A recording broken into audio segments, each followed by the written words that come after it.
আসসালামু আলাইকুম। আইন কানুন একাডেমির পক্ষ থেকে সবাইকে শুভেচ্ছা এবং ভালোবাসা। আজকে আমরা দণ্ডবিধির চতুর্থ ক্লাস করতে যাচ্ছি। আজকে যদিও আমার ক্লাস হওয়ার কথা ছিল না, ফর্মালি এটা তৃতীয় ক্লাস কিনা। হাউএভার আমরা একটু মাইক্রোফোনটা সবার বন্ধ করি, এটার জন্য একটু অপেক্ষা করবেন। মাইক্রোফোন সবার বন্ধ হয়ে গেছে, কেউ আর চাইলেও মাইক্রোফোন অন করতে পারছেন না। আমরা এবার স্ক্রিনটা শেয়ার দেব। স্ক্রিনটা দেখতে পাচ্ছেন? যারা উপস্থিত আছেন তাদের সাথে আসলে কি কি উপস্থিত আছেন এটা না জানতে পারলে আসলে আমার ঠিক প্রাণটা ভরে না, কিন্তু সবাইকে আমি ঠিক ভালোভাবে দেখতে পারলাম না একটু তাড়াহুড়োর কারণে। আজকে আমরা যেই চ্যাপ্টারটা পড়বো, আচ্ছা তার আগে আমাদের ফর্মালি আরো কিছু কথা বলা দরকার। আইন কানুন একাডেমি তৃতীয় ব্যাচের আজকে 13 জুন তারিখে দণ্ডবিধির আরেকটি গুরুত্বপূর্ণ ক্লাস অনুষ্ঠিত হতে যাচ্ছে, যেখানে দণ্ডবিধির বেসিক অংশের 53 থেকে 75, যেখানে শাস্তির নীতিসমূহ বর্ণনা করা আছে, সেই অংশটুকু বিষয়ে আমরা ক্লাস নেব। এবং এই অংশটুকু খুব গুরুত্বপূর্ণ। এই অংশটুকু কেন গুরুত্বপূর্ণ সেটা সম্পর্কে আগে একটু বলে নেওয়াটা ভালো। 2015 সালে দণ্ডবিধির কয়টা চ্যাপ্টারের কথা বলেছিলাম আপনাদেরকে? 23টা চ্যাপ্টারের কথা বলেছিলাম। কার্যত 24টা চ্যাপ্টার আছে। কেন? কারণ 5 ক নামে একটা চ্যাপ্টার বাড়তি রয়েছে। তো এই যে 23 বা 24টা চ্যাপ্টার, দণ্ডবিধি থেকে কয়টা প্রশ্ন বার কাউন্সিল পরীক্ষায় আসে? 20টা প্রশ্ন আসে। কিন্তু আমরা যদি এই 23টা চ্যাপ্টারের প্রশ্ন ভাগ করি, তাহলে প্রত্যেকটা চ্যাপ্টার থেকে একটা করে প্রশ্ন সহজেই দেওয়া যায় নাকি? কিন্তু 2015 সালের বার কাউন্সিলের পরীক্ষায় শুধুমাত্র 53 থেকে 75 এই অংশটুকু থেকে 8টা প্রশ্ন এসেছিল। যারা এই অংশটুকু কঠিন বলে ছেড়ে গিয়েছিলেন তারা অত্যন্ত বিপদে পড়েছিলেন, যে দণ্ডবিধির 8টা প্রশ্ন কমনই নাই। তারপরে 12টা প্রশ্নের মধ্যে উত্তর দিচ্ছেন, সেই 12টা প্রশ্নের মধ্যে দেখা গেছে 6টা প্রশ্ন পারছেন। ফলে তার অবস্থা হয়ে গেছে খুব খারাপ। দণ্ডবিধিতে 6 তুলেছেন, মাত্র 5 তুলেছেন, 4 তুলেছেন 20-এর মধ্যে। বোঝেন অবস্থা। তাহলে কি পাশ করাটা সহজ?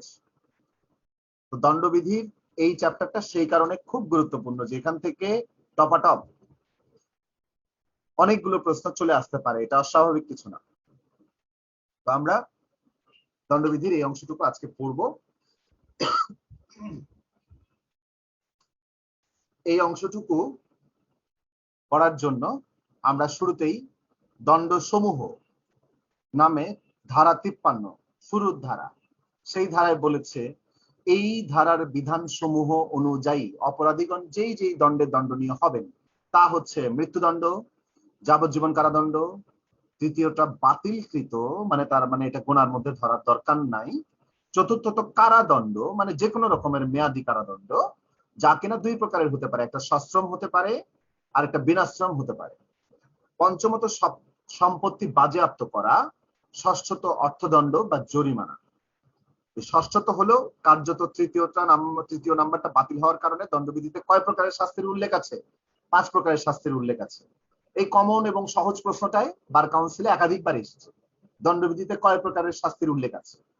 5 প্রকারের শাস্তির উল্লেখ আছে। এটা খুব সিম্পল কোশ্চেন। তাহলে এই সিম্পল কোশ্চেনটা আমরা পেরে গেলাম। দণ্ডবিধিতে 5 প্রকার শাস্তির উল্লেখ আছে। সবচেয়ে বড় শাস্তিটার নাম হচ্ছে মৃত্যুদণ্ড। মৃত্যুদণ্ড না দিয়ে তাকে বেঁচে রাখিয়ে বাঁচিয়ে রেখে আমরা সারা জীবন জেলের ভাত খাওয়াতে পারি, সেটার নাম যাবজ্জীবন কারাদণ্ড। হ্যাঁ, আরেকটা হচ্ছে মেয়াদি কারাদণ্ড। তো মেয়াদি কারাদণ্ডটা আর এখানে আলাদা করে উল্লেখ নাই যে উহা মেয়াদি কারাদণ্ড, ওটাকে শুধু কারাদণ্ড বলা হয়েছে। কারাদণ্ড দেখতে পাচ্ছেন আপনারা, মানে 1 মাস, 1 দিন, 2 মাস, 4 মাস, 6 মাস, 12 মাস, হ্যাঁ, 2 বছর, 3 বছর, এরকম 5 বছরের সাজা আছে, 7 বছরের সাজা আছে, 10 বছরের সাজা আছে, 14 বছরের সাজা আছে। সবই কি মেয়াদি কারাদণ্ড, যাবজ্জীবনও না, মৃত্যুদণ্ডও না। একটা নির্দিষ্ট মেয়াদের বছর উল্লেখে একটা কারাদণ্ড উল্লেখ করা আছে, সেটা হচ্ছে এই কারাদণ্ড, যেটা কিনা 2 রকম হতে পারে। কারাদণ্ড সশ্রম হইতে পারে, মানে কি জেলের ভেতরে আপনি যখন কারাদণ্ড ভোগ করছেন তখন আপনাকে এমনি এমনি ভাত খাওয়াবে না। কি করবে? আপনাকে খেটে ভাত খেতে হবে, খেটে 3 বেলা খেতে হবে। আপনাকে হয়তো হাতের কোনো কাজ দিবে, নয়তো রান্নার কোনো কাজ দিবে, নয়তো পানি বহানোর কোনো কাজ দিবে, নয়তো কাপড় ধোয়ার কোনো কাজ দিবে, মানে কোনো না কোনো কাজের মধ্যে আপনাকে রাখবে। এখন জেলের মধ্যে এত বড় একটা জেল, তার মধ্যে হাজার হাজার মানুষ, সেই সমস্ত হাজার হাজার মানুষের খাওয়া দাওয়া আছে, তাদের মানে মল ত্যাগের বিষয় আছে, তাদের গোসল করার ব্যাপার আছে, তাদের যত্নের ব্যাপার আছে, তাদের শোবার ঘরের জায়গা আছে। হ্যাঁ, তাহলে সবকিছু মিলে ওইখানে যেই সমস্ত কারাভোগীরা থাকেন, কারাদণ্ডপ্রাপ্ত আসামিরা থাকেন, তাদেরকে কি করতে হয়? কোনো না কোনো শ্রমের সাথে যুক্ত থাকতে হয়। এই যে শ্রমের সাথে যুক্ত থাকা, সেটা কি বলা হয়? সশ্রম কারাদণ্ড। আর যদি বিনাশ্রম হয় তাহলে সে বসে বসে জেলের ভাত খাবে। মানে সাধারণত অপরাধটা ছোট হলে বিনাশ্রম কারাদণ্ড দেওয়া হয়। হ্যাঁ, আরেকটা হচ্ছে সম্পত্তি বাজেয়াপ্ত করা, মানে আপনার সম্পত্তি আছে সেটাকে বাজেয়াপ্ত ঘোষণা করা হলো, ওই সম্পত্তি সরকার নিয়ে নিল। আরেকটা হচ্ছে অর্থদণ্ড বা জরিমানা। তার মানে দণ্ডবিধিতে 5 প্রকারের শাস্তির উল্লেখ আছে। এরপরে শেষ লাইনে একটা ব্যাখ্যা অংশ আছে। যে কোনো ধারায় ব্যাখ্যা নামে একটা অংশ থাকে। হ্যাঁ, সেই ব্যাখ্যা অংশে বলছে যাবজ্জীবন কারাদণ্ডের ক্ষেত্রে কারাবাস অবশ্যই সশ্রম হবে। মানে যিনি সারা জীবন জেলের ভাত খাবেন, মানে যিনি মৃত্যু পর্যন্ত জেলে থাকবেন, তাকে এমনি এমনি ভাত খাওয়াবে না। তার জন্য কি করবে? তার জন্য সশ্রম কারাদণ্ড দিবে। বোঝা গেছে আশা করি? খুব সিম্পল ধারা। 5টা প্রকার, ছোটবেলা থেকে দুনিয়ার মেলা প্রকার পড়ে আসছে আমরা। নাউন কয় প্রকার, প্রোনাউন কয় প্রকার। তাহলে এরকম একটা কয় প্রকারের একটা ধারা মনে রাখা কি খুব কঠিন? 5 প্রকারের সাজা আছে। এই 5 প্রকারের সাজার মধ্যে কি নাই বলেন তো? বেত্রাঘাত নামে একটা জিনিস নাই। বেতের আঘাত, বেত্রাঘাত, সেই নামে জিনিসটা নাই। পরীক্ষায় প্রশ্ন আসে যে নিচের কোন শাস্তিটি দণ্ডবিধি অনুসারে প্রযোজ্য নয়? তখন থাকে মৃত্যুদণ্ড, যাবজ্জীবন কারাদণ্ড, সম্পত্তি বাজেয়াপ্ত, বেত্রাঘাত। সঠিক উত্তর কোনটা? বেত্রাঘাত। হ্যাঁ, যারা যারা পড়ছেন, যারা যারা লিখছেন, মনোযোগী ছাত্র, তারা টপাটপ এগুলো লিখে ফেলবেন। লিখে ফেললে লাভ আছে। হ্যাঁ, পরে বলবেন যে স্যার কি পড়াইলো কিছুই বুঝলাম না, মাথার উপরে দিয়ে যায়। হ্যাঁ, তখন আমারে দুষবেন। ধারা 53 ক, 53 শেষ, এবার 53 ক, কারাবাস উল্লেখের ব্যাখ্যা। বলেছে যে উপধারা 2 এর শর্তাবলী সাপেক্ষে সাময়িকভাবে প্রচলিত অন্য যে কোনো আইনে যেখানে যাবজ্জীবন দ্বীপান্তরের উল্লেখ রয়েছে সেখানে তার যাবজ্জীবন কারাবাস হিসেবে ধরতে হবে। মানে দণ্ডবিধি বাদে অন্য যে কোনো আইনে যদি কোথাও যাবজ্জীবন দ্বীপান্তর এই শব্দটার উল্লেখ থাকে, এটা একটা শাস্তি আগে ছিল। দ্বীপান্তর মানে কি? কোনো একটা নির্জন দ্বীপে কাউকে রেখে আসা হতো, যে তুমি ওই দ্বীপে থাকো, কেমনে থাকবা তুমি জানো, কেমনে খাবা তুমি জানো, কেমনে তুমি টিকে থাকবা সেটা তোমার ব্যাপার, আমরা জানি না। একটা নির্জন দ্বীপে রেখে আসা হতো, ওটাই একটা কারাদণ্ডের প্রকার ভেদ ছিল, শাস্তির প্রকার ভেদ ছিল। তো বলছে যে দণ্ডবিধি বাদে, দণ্ডবিধি তো একমাত্র ফৌজদারি সংক্রান্ত আইন না, ফৌজদারি আরো কিছু আইনের নাম আপনারা নিশ্চয়ই জানেন। মাদক দ্রব্য নিয়ন্ত্রণ আইন, ওটা কি? ওটা একটা ফৌজদারি বিশেষ আইন। যৌতুক নিরোধ আইন, মানে যৌতুক চাইছেন বউয়ের কাছে। হ্যাঁ, বউকে বিয়ে করার সময় 5 লাখ টাকা নিচ্ছেন শ্বশুরের কাছ থেকে, আবার পরে কইছেন এবার টিভি দাও, ফ্রিজ দাও, আমার নেশা ভাঙ করা লাগবে সেগুলোর জন্য টাকা দাও, আমার সংসার চালানো লাগবে সেগুলোর জন্য টাকা দাও, খাট দাও, হ্যাঁ, পালঙ্ক দাও। এগুলো কি? যৌতুক। এখন যৌতুক নিয়ে যদি আপনি বউয়ের সাথে পিরাপিরি করেন তাহলে কি হবে? তাহলে ওইটা একটা ফৌজদারি অপরাধ। ওইটা যৌতুক নিরোধ আইন নামে একটা আইন আছে। হ্যাঁ, এরকম আরো আইন আছে, নারী ও শিশু নির্যাতন দমন আইন, এটাও একটা ফৌজদারি আইন। হ্যাঁ, এইরকম যত ধরনের অন্য বিশেষ ফৌজদারি আইন আছে, প্রত্যেকটা বিশেষ আইন যদি সেখানে কোনোভাবে যদি পুরনো আইন হয়ে থাকে, তাহলে যাবজ্জীবন দ্বীপান্তর শব্দটা যদি উল্লেখ থাকে, মানে দ্বীপে, নির্জন দ্বীপে কারাবাসের শাস্তি যদি উল্লেখ থাকে, যে শাস্তি হচ্ছে নির্জন দ্বীপে কারাবাস, তাহলে সেই শাস্তিটা কি হিসেবে গণ্য করতে হবে? যাবজ্জীবন কারাবাস হিসেবে গণ্য করতে হবে। যাবজ্জীবন কারাবাস মানে যাবজ্জীবন কারাদণ্ড। সবচেয়ে বড় শাস্তি মৃত্যুদণ্ড, তারপরে হচ্ছে যাবজ্জীবন কারাদণ্ড। না, তাহলে যাবজ্জীবন দ্বীপান্তর যদি কোনো আইনে উল্লেখ থাকে, সেই আইনটা এইভাবে পড়তে হবে যে উহা যাবজ্জীবন কারাবাস হিসেবে গণ্য করতে হবে। ফিরোজ আহমেদ, বোঝা গেছে? ধন্যবাদ। 2, বর্তমানে প্রচলিত যে কোনো আইনে কোনো মেয়াদের কিংবা স্বল্পকালীন মেয়াদের জন্য যে কোনো ভাবে হোক না কেন দ্বীপান্তরের যদি উল্লেখ থাকে তা রদ বলে গণ্য হবে। রদ মানে কি? বাতিল। বাতিল হয়ে গেছে। কেমন বাতিল? মানে যদি কোথাও বলা থাকে যে 2 বছর মেয়াদি মানে 2 বছর মেয়াদি দ্বীপান্তর, মানে 2 বছর ওই দ্বীপে রাখা হবে, তারপরে মরে গেলে মরে যাবে, বেঁচে থাকলে বেঁচে থাকবে, এরকম মেয়াদি দ্বীপান্তরের যদি উল্লেখ থাকে তাহলে সেটা বাতিল বলে গণ্য হবে। পরীক্ষার প্রশ্ন আসবে কি? যাবজ্জীবন দ্বীপান্তর বলতে নিচের কোনটি বোঝাবে? মৃত্যুদণ্ড, যাবজ্জীবন কারাদণ্ড, 14 বছরের কারাদণ্ড, 20 বছরের কারাদণ্ড, কোনটি বোঝাবে? যাবজ্জীবন কারাদণ্ড বোঝাবে। পরীক্ষায় আরেকটা প্রশ্ন আসতে পারে, স্বল্পকালীন মেয়াদের যে কোনো দ্বীপান্তরের উল্লেখ থাকলে তা কি বলে গণ্য হবে?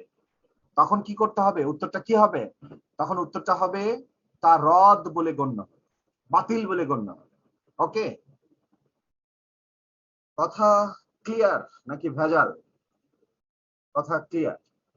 3 নম্বর উপধারায় বলছে বর্তমানে প্রচলিত অন্য যে কোনো আইনে যেখানে দ্বীপান্তর উল্লেখ রয়েছে সেখানে যদি তা যাবজ্জীবন দ্বীপান্তর বোঝায় তাহলে যাবজ্জীবন কারাবাস ধরতে হবে। ওই একই কথা বলেছে, মোদ্দা কথা হচ্ছে যাবজ্জীবন দ্বীপান্তর মানে যাবজ্জীবন কারাবাস, আর স্বল্পকালীন মেয়াদের জন্য দ্বীপান্তর মানে তা রদ বলে গণ্য হবে। দুটো তথ্য। 53 ক। এরপর 54, আমরা 70 ধারা পর্যন্ত পড়ে আপনাদেরকে একটা মজার জিনিস বোর্ডে দেখাবো। এই অংশটুকু পড়ার জন্য কিভাবে পড়তে হবে সেটুকু পর্যন্ত ধৈর্য সহকারে থাকবেন, এই আশাবাদ রইল। ধারা 54, মৃত্যুদণ্ড হ্রাসকরণ। যেই সকল ক্ষেত্রে মৃত্যুদণ্ড প্রদান করা হয় তার প্রত্যেক ক্ষেত্রে সরকার অপরাধীর সম্মতি ছাড়াই এই বিধিতে বিহিত অন্য যে কোনো দণ্ডে রূপান্তরিত করতে পারবেন। মানে কি?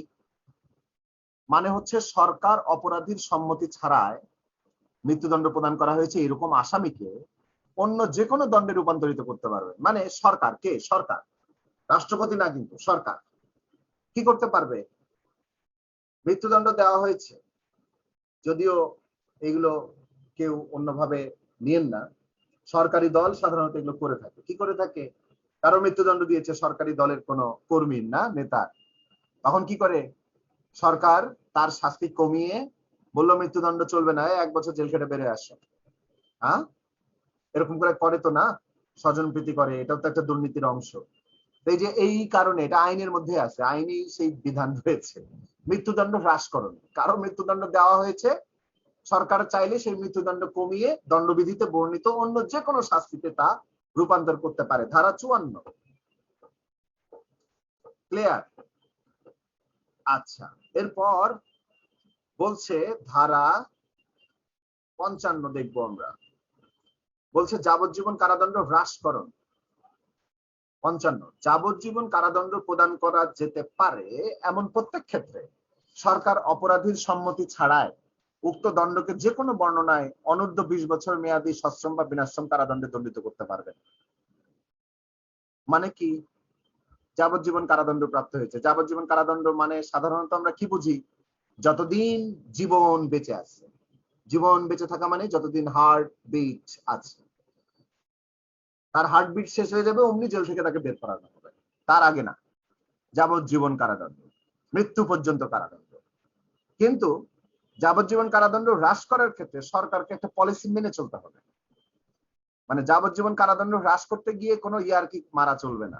ইয়ারকি মারাটা কেমন?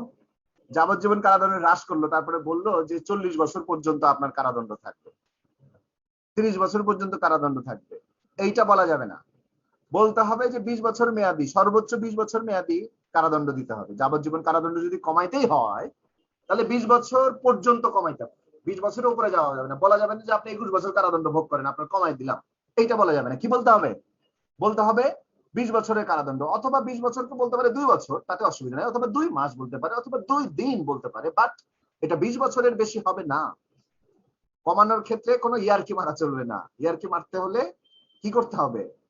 সোজা হিসাব হচ্ছে 20 বছর পর্যন্ত, 20 বছরের কমে আনতে হবে, বা 20 বছর পর্যন্ত হতে পারে। অনূর্ধ্ব 20 বছর মেয়াদী সশ্রম বা বিনাশ্রম কারাদণ্ডে দণ্ডিত করা যেতে পারে। তাহলে যাবজ্জীবন কারাদণ্ড মৃত্যুদণ্ডের ক্ষেত্রে যে কোনো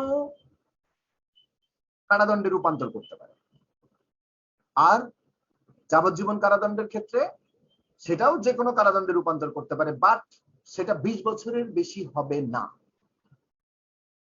একটু টপাটপ পড়ালাম, তথ্যগুলো মনে রাখেন, লিখে রাখেন। মনোযোগী ছাত্র না হলে কিন্তু হবে না। হ্যাঁ, মাসে মাসে টাকা দিবেন, পড়বেন না, হ্যাঁ, তাহলে কিন্তু হবে না।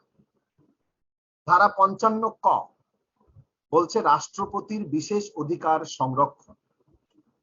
কি বলছে? 54 ধারা অথবা 55 ধারা কি মৃত্যুদণ্ড আর যাবজ্জীবন কারাদণ্ড হ্রাসকরণ বিষয়ে কার? সরকার কর্তৃক। ওই ধারা দুইটার কোনো কিছুই রাষ্ট্রপতির যে ক্ষমা প্রদর্শনের অধিকার রয়েছে সংবিধান মতে, দণ্ড লাঘবের অধিকার রয়েছে, দণ্ড বিলম্ব করার অধিকার রয়েছে, বা দণ্ড মওকুফের অধিকার রয়েছে, এই অধিকার খর্বিত করবে না। এখানে সরকারের কথা বলা হয়েছে, মানে ব্যাপারটা এরকম না যে সরকার বলতে রাষ্ট্রপতি বোঝাবে। রাষ্ট্রপতির যে বিশেষ অধিকার রয়েছে যে কোনো অপরাধীর দণ্ড কমিয়ে দেওয়ার, সেই অধিকারকে কোনোভাবে খর্ব করা চলবে না বা খর্ব করেছে বলে মনে করা যাবে না।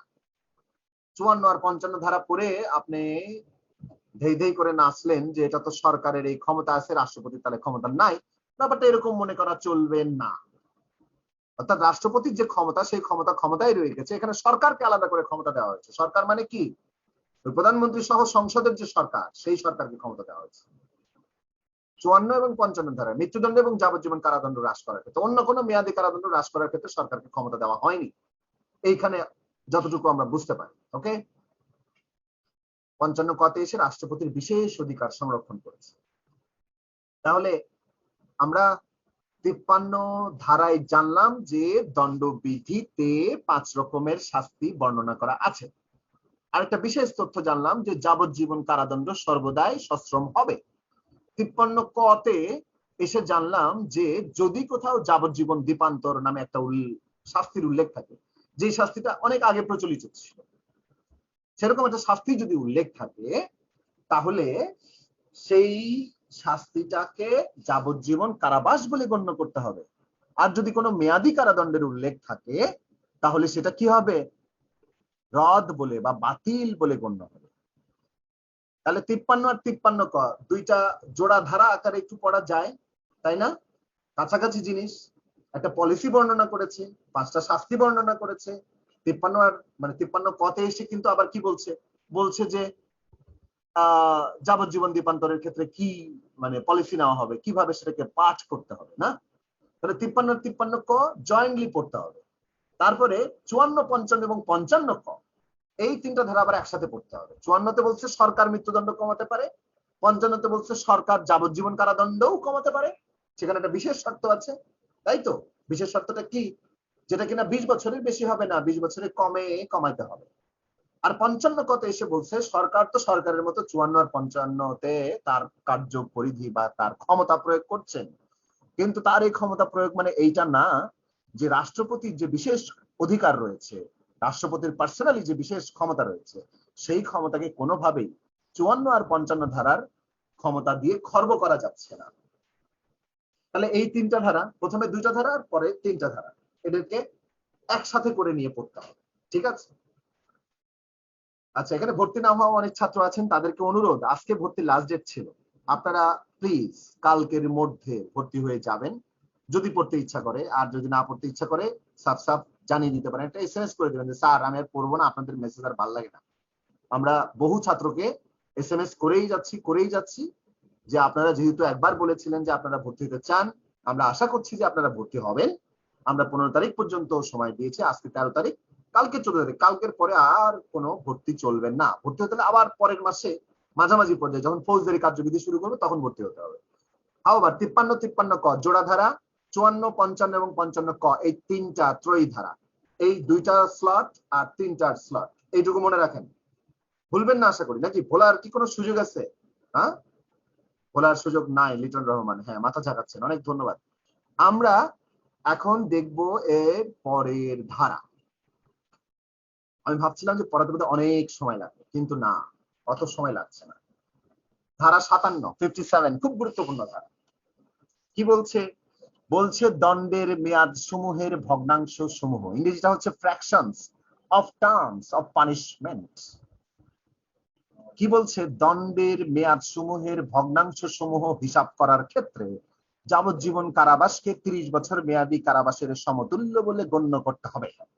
ইংরেজিটা হচ্ছে in calculating fractions of terms of punishment, imprisonment for life মানে যাবজ্জীবন কারাদণ্ড shall be reckoned as equivalent to rigorous imprisonment for 30 years, মানে 30 বছরের সমতুল্য বলে গণ্য করতে হবে। কখন? যাবজ্জীবন কারাবাস মানে কিন্তু তার মানে 30 বছর নয়, যখন ভগ্নাংশ সমূহ হিসাব করার প্রয়োজন পড়বে তখন, তার আগে না। ভগ্নাংশ সমূহ হিসাব করার প্রয়োজন কখন পড়ে ভাইজান? বলেন দেখি। 115 ধারায়, 116 ধারায় কি বলেছিল? 116 ধারায় বলেছিল, কি বলেছিল? মেয়াদী কারাদণ্ডের ক্ষেত্রে যদি কোনো অপরাধের জন্য অ্যাবেটমেন্ট করা হয়, তাহলে ওই অপরাধটা যদি সংগঠিত না হয়, হ্যাঁ, তাহলে কি হবে? ওই অপরাধের যে মূল শাস্তি তার 4/1 শাস্তি অ্যাবেটর পাবেন। 4/1 না 116-তে, তাহলে ওই যে 4/1, তাহলে এখন এক জায়গায় 10 বছর সাজা লেখা আছে, তাহলে 4/1 সহজেই করতে পারছেন 2.5 বছর। হ্যাঁ, এক জায়গায় লেখা আছে 5 বছর, তাহলে 5 বছরের 4/1 কত হয়? 1 বছর 3 মাস। এক জায়গায় লেখা আছে 2 বছর, তাহলে 2 বছরের 4/1 কত হয়? 6 মাস। এটা সাধারণ পাটিগণিত না, আমরা সবাই জানি। কিন্তু যদি একটা ধারায় যদি যাবজ্জীবন কারাবাস লেখা থাকে, সেটাকে কেমনে ভগ্নাংশ করবেন, হিসাব করবেন, অর্ধেক করবেন কেমনে, 3/1 করবেন কেমনে, 4/1 করবেন কেমনে, সেই কথাটাই বলা আছে 57 ধারায়। মিমি আফরোজ, আপনি কথা বুঝতে পারছেন? খোকন মাহমুদ, বুঝতে পারছেন? সিরিয়াস? শিওর? আচ্ছা, নাজমুল কিশোরগঞ্জ কি বলছেন? শোনা যাচ্ছে, বোঝা যাচ্ছে? আচ্ছা, অপ্পো A1K বোঝা যাচ্ছে? বোঝা যাচ্ছে না? আচ্ছা, মাইক্রোফোনে মাথা ঝাঁকিয়ে বলতে হবে। হ্যাঁ, মাথা ঝাঁকাইলে অনেক মানে এক্সারসাইজ হবে, বুঝছেন? মাথাতে যে অনেক রক্ত চলাচল করে, ব্রেনটা সজীব থাকবে। হাউবার মিস্টার নুন নবী, বোঝা যাচ্ছে? নুন নবী ফ্রম ফেনী, বোঝা যাচ্ছে? তাহলে 57 ধারা বুঝছেন? তাহলে অন্য মেয়াদি কারাদণ্ডের সময় 10 বছর থাকলে 4/1 বা অর্ধেক করার কোনো ব্যাপার না, 4 দিয়ে ভাগ দিয়ে দিলে হলো, 2 দিয়ে ভাগ দিয়ে দিল। কিন্তু যাবজ্জীবন কারাদণ্ড আপনি তো জানেন না যে ওই আসামিটা উনি যে কারাভোগের প্রথম দিনে মারা যেতে পারেন, আবার 30 বছরও বেঁচে থাকতে পারেন জেলের মধ্যে, তাই না? তাহলে যাবজ্জীবন কারাদণ্ডের যদি কখনো ভগ্নাংশ, তার মানে ভাগাভাগির প্রয়োজন পড়ে, 4/1 করার প্রয়োজন পড়ে, অর্ধেক করার প্রয়োজন পড়ে, 3/1 করার প্রয়োজন পড়ে, তাহলে কিভাবে হিসাব করতে হবে? ধরে নিতে হবে যে যাবজ্জীবন কারাদণ্ড মানে হচ্ছে 30 বছর। তাহলে কোন একটা অপরাধের ক্ষেত্রে যদি যাবজ্জীবন কারাবাস থাকে এবং কোন ধারায় যদি উল্লেখ থাকে যে ওই চার মূল ধারায় যেই সাজার উল্লেখ আছে সেটার অর্ধেক সাজা অমুক ব্যক্তি পাবেন, তাহলে যাবজ্জীবন কারাদণ্ডের অর্ধেক কি করে করতে হবে? 30-এর অর্ধেক 15, তাহলে ওনার 15 বছর সাজা হইতে পারে। কথা ক্লিয়ার? কোথাও যদি বলা থাকে 4/1, তাহলে যাবজ্জীবন কারাদণ্ডকে 4/1 কেমনে করবেন?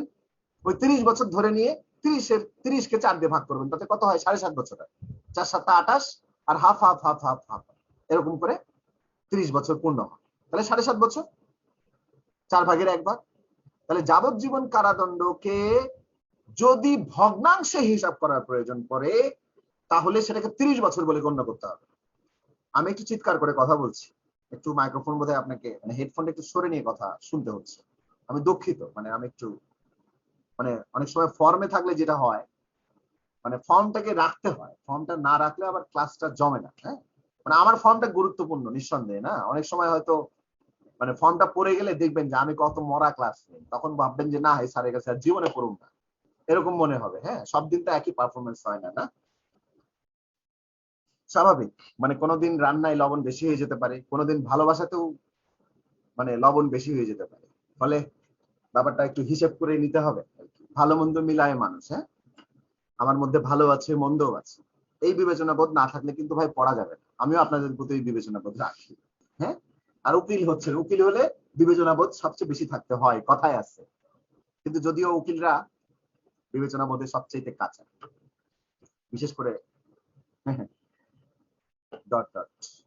নেক্সট আমরা তাহলে 57 ধারায় যাচ্ছি, আবার পড়ছি দণ্ডের মেয়াদ সমূহের ভগ্নাংশ, fractions of terms of punishment. দণ্ডের মেয়াদ সমূহের ভগ্নাংশ সমূহ হিসাব করার ক্ষেত্রে যাবজ্জীবন কারাবাস বা কারাদণ্ডকে 30 বছর মেয়াদী কারাবাসের সমতুল্য বলে গণনা করা হবে। কিন্তু এইটা দেখে আবার অনেকে ভাবে যাবজ্জীবন কারাবাস মানে স্যার 30 বছরের কারাদণ্ড, 30 বছর কারাদণ্ড ভোগ করলেই সে জেল থেকে মুক্তি পাবে, এইটা মনে করে। বাট এটা সঠিক নয়। এখানে বলছে যখন দণ্ডের মেয়াদ সমূহের ভগ্নাংশ সমূহ হিসাব করতে হবে তখন, অন্য কোনো ক্ষেত্রে না। বলে নাই যে যাবজ্জীবন কারাবাস মানে হচ্ছে 30 বছর, এটা বলে নাই। কি বলছে? যখন ভগ্নাংশ সমূহ হিসাব করার প্রয়োজন পড়বে তখনকার গল্প বলছে। ভুলবেন কখনো? আমরা তোমাদের ভুলবো না। আমাদের বীর শহীদদের কথা বলা হচ্ছে। শোনেন, ধারা 58 এবং 59 বাতিল। বাতিল হলে কি আমাদের ঈদের দিন না, দুটা ধারা কমে গেল। আমাদের এই দুটা ধারা পড়ার দরকার নাই, তাহলে আমাদের খাটনিও একটু কমে গেল। হ্যাঁ, কি খুশির ব্যাপার। তাহলে সেই খুশিতে আমরা এবার 60 ধারাটা পড়ি। এই দরজাটা এবার খোলা রাখেন না, পুরাটা বাতাস আসুক। ঘেমে যাচ্ছি তো, খুব বাজে অবস্থা। ইলেকট্রিসিটি না গেলে হয়, আর আমি যদি গরমের চোটে হিটস্ট্রোক না করি। দোয়া করবেন। ধারা 60 বলছে, কারাবাসের কতিপয় ক্ষেত্রে দণ্ড সম্পূর্ণরূপে বা আংশিকভাবে সশ্রম বা বিনাশ্রম হতে পারবে। কি দণ্ড? কিসের দণ্ড? মানে কারাদণ্ড, মৃত্যুদণ্ড তো না, না, কারাদণ্ড। যাবজ্জীবন কারাদণ্ড ভোগ করছে অথবা যে কোনো মেয়াদী কারাদণ্ড ভোগ করছে, তারটা সম্পূর্ণরূপে বা আংশিকভাবে সশ্রম বা বিনাশ্রম হতে পারবে, তাতে কোনো বাধা নাই। কি বলছে? বলছে যে মামলায় কোনো অপরাধকারী যে কোনো বর্ণনার কারাবাসের উপযুক্ত হয়। এই যে যে কোনো বর্ণনা, আচ্ছা এইটা আমরা একটু বুঝাইতেছি, থামেন। বলছে যে কোনো বর্ণনার কারাবাসের উপযুক্ত হয়, অনুরূপ প্রত্যেক মামলায় অনুরূপ অপরাধীকে দণ্ড দানকারী আদালতের উক্ত দণ্ডাদেশে এই মর্মে আদেশ প্রদান করার ক্ষমতা থাকবে যে অনুরূপ কারাবাস সম্পূর্ণরূপে সশ্রম হবে, কিংবা অনুরূপ কারাবাস সম্পূর্ণরূপে বিনাশ্রম হবে, বা অনুরূপ কারাবাসের যে কোনো অংশ সশ্রম হবে এবং অবশিষ্ট অংশ বিনাশ্রম হবে।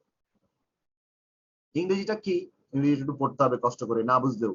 In every case in which an offender is punishable with imprisonment which may be of either description, এটার বাংলাটা হচ্ছে either description, এর বাংলাটা হচ্ছে যে কোনো বর্ণনা, it shall be competent to the court which sentences such offender to direct, যেই কোর্ট তাকে শাস্তি দিচ্ছে, in the sentence that such imprisonment shall be wholly rigorous, মানে সশ্রম, rigorous মানে সশ্রম, মানে খেটে খুঁটে ভাত খেতে হবে, or that such imprisonment shall be wholly simple, মানে বিনাশ্রম, or that any part of such imprisonment shall be rigorous and the rest of simple। কি? এই যে যে কোনো বর্ণনার কারাবাস, মনোযোগ দেন, স্ক্রিন শেয়ার বন্ধ করে দিচ্ছি। কথাটা কি? কথাটা হইতেছে যে কোনো বর্ণনার, যে কোনো বর্ণনার মানে কি, দুই রকম বর্ণনা হয়। বলতে পারে যে এই অপরাধের সাজা হচ্ছে 5 বছরের কারাদণ্ড, যা কিনা সশ্রম বা বিনাশ্রম হতে পারে, অথবা বলা থাকতে পারে এই অপরাধের কারাদণ্ড হচ্ছে 5 বছরের সশ্রম কারাদণ্ড, এর আর কোনো বিনাশ্রম অপশন নাই। অথবা বলে দিতে পারে এই অপরাধের সাজা হচ্ছে 5 বছরের বিনাশ্রম কারাদণ্ড, সশ্রম অপশন নাই। অথবা বলতে পারে এটার 5 বছরের কারাদণ্ড, যা কিনা সশ্রম বা বিনাশ্রম যে কোনোটি হতে পারে। আইদার ডেসক্রিপশন, যে কোনো বর্ণনা। দণ্ডবিধিতে আইদার ডেসক্রিপশন এই শব্দটার একটা মানে আছে। মানেটা কি? মানেটা হচ্ছে তা সশ্রম হতে পারে, বিনাশ্রম হতে পারে। দুই ধরনের বর্ণনা থাকে কারাদণ্ডের ক্ষেত্রে। বর্ণনা মানে দুই ধরনের প্রকার থাকে।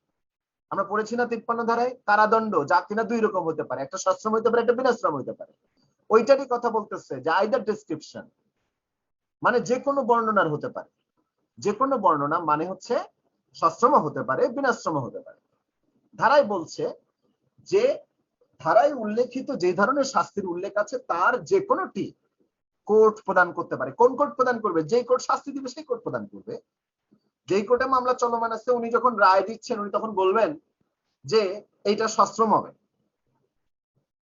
উনি বলতে পারেন যে না এটা বিনাশ্রম হবে, কিংবা উনি বলতে পারেন 5 বছরের সাজা তোমারে দিলাম কিন্তু তুমি 2 বছর তুমি বেশি মোটা হয়ে গেছো। তুমি জেলে যায় যদি বৈশা বৈশা ভাত খাও তো তুমি আরো মোটা হয়ে তুমি মোটার চোটে মরে যাবা। আপনারা জানেন মার্কিন যুক্তরাষ্ট্রে করোনায় যত লোক মারা যায় তার চেয়ে বেশি লোক মারা যায় কিসের জন্য জানেন? মোটা হওয়ার কারণে। কি কারণে জানেন? আপনারা সবাই কোক খান না, এই যে ড্রিঙ্কস খান, এই যে ড্রিঙ্কস খান, ড্রিঙ্কস খেলে কিন্তু মানুষ মোটা হয়, প্রচুর চিনি থাকে ওটাতে। আর ফাস্ট ফুড খান যারা একটু ছোট ছোট ছেলে মেয়েরা আছেন, আমার এখানে বয়স্ক থেকে ছোট সকলেই আছেন, তো যারা যারা ছোট ছোট ইয়াং ছেলে মেয়েরা আছেন তারা কিন্তু ফাস্ট ফুডে প্রচুর যান। ফাস্ট ফুড খেয়ে খেয়ে আর এই ড্রিঙ্কস খেয়ে খেয়ে তারা মোটা হওয়ার কারণে এটাকে বলে ওবেসিটি।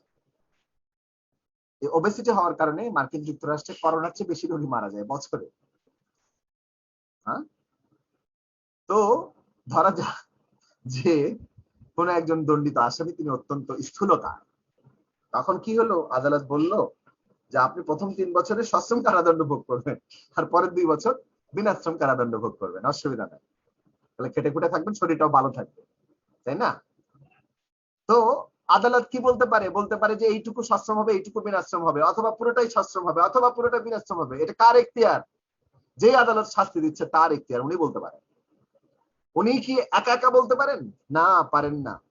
যদি আইনে উল্লেখ থাকে যে 5 বছরের কারাদণ্ড যা কিনা সশ্রম হবে, বিনাশ্রম হবে, সশ্রম বিনাশ্রম দুটো অপশন থাকলে তখন তিনি আংশিকভাবে ভাগ করে দিতে পারলেন, তা বাদে তিনি পারবেন না।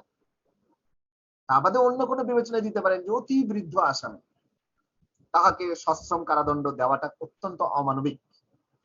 তখন তাকে বললো যে ঠিক আছে, আপনি জেলে বসে শুয়ে বসে ভাত খান, আর পাখির কিচিরমিচির শোনেন, ঘুরে ফিরে বেড়ান, আর ভাত খান, রুটি খান, বেঁচে থাকেন, আপনাকে সশ্রম কারাদণ্ড খাটতে হবে না। ওকে, তাহলে এটা কার এখতিয়ার? আদালতের এখতিয়ার। কোন আদালতের এখতিয়ার? যে আদালত শাস্তি দেবেন তিনি বলতে পারেন আংশিক সশ্রম, আংশিক বিনাশ্রম, অথবা সম্পূর্ণ সশ্রম, অথবা সম্পূর্ণ বিনাশ্রম। এটা তার চয়েস। ওকে, তাহলে আমরা 60 ধারা পর্যন্ত যা দেখলাম, আবার দেখি 60 ধারাটা পড়ে দেখি। কারাবাসের কতিপয় ক্ষেত্রে দণ্ড সম্পূর্ণরূপে বা আংশিকভাবে সশ্রম বা বিনাশ্রম হতে পারে। যে মামলায় কোনো অপরাধকারী যে কোনো বর্ণনার কারাবাসের উপযুক্ত, মানে যেখানে সশ্রম বা বিনাশ্রম উভয়ই লেখা আছে, তখন অনুরূপ প্রত্যেক মামলায় অনুরূপ অপরাধকারীকে দণ্ড দানকারী আদালতের উক্ত দণ্ডাদেশের এই মর্মে আদেশ প্রদান করার ক্ষমতা থাকবে যে অনুরূপ কারাবাস সম্পূর্ণরূপে সশ্রম হবে, অথবা অনুরূপ কারাবাস সম্পূর্ণরূপে বিনাশ্রম হবে, অথবা অনুরূপ কারাবাসের যে কোনো অংশ সশ্রম হবে এবং অবশিষ্ট অংশ বিনাশ্রম হবে। তার চয়েস। তো আমরা 53 থেকে 60 পড়লাম, ভালো কথা। এইটা সবার তো ভিডিও অনলাইন, তো যাই হোক, লাইভ ক্লাসের আসলে মজাই আলাদা। মানে ফার্ম গেটে ক্লাস দিতে না পেরে কি যে আফসোস লাগে, এই অনলাইনে বসে মানে মানুষকে সামনাসামনি দেখা, মানুষের সাথে কানেক্টেড হওয়া, সেটা একটা অন্যরকম আনন্দ আছে। হ্যাঁ, কিন্তু ওটাতে যদি আমার অনেক কষ্ট হইতো, অনেক শারীরিক পরিশ্রম যাইতো, তবুও ফার্ম গেটের সেই ক্লাস থেকে আমি আজও মিস করি ভীষণ। খুললে নিশ্চয়ই যারা ঢাকায় আছেন চলে আসবেন। হ্যাঁ, এই কোর্স ছেড়ে ওখানে চলে আসবেন। আর যারা দূরে আছেন কোনো অসুবিধা নেই, আমরা কিন্তু আপনাদের জন্য আছি।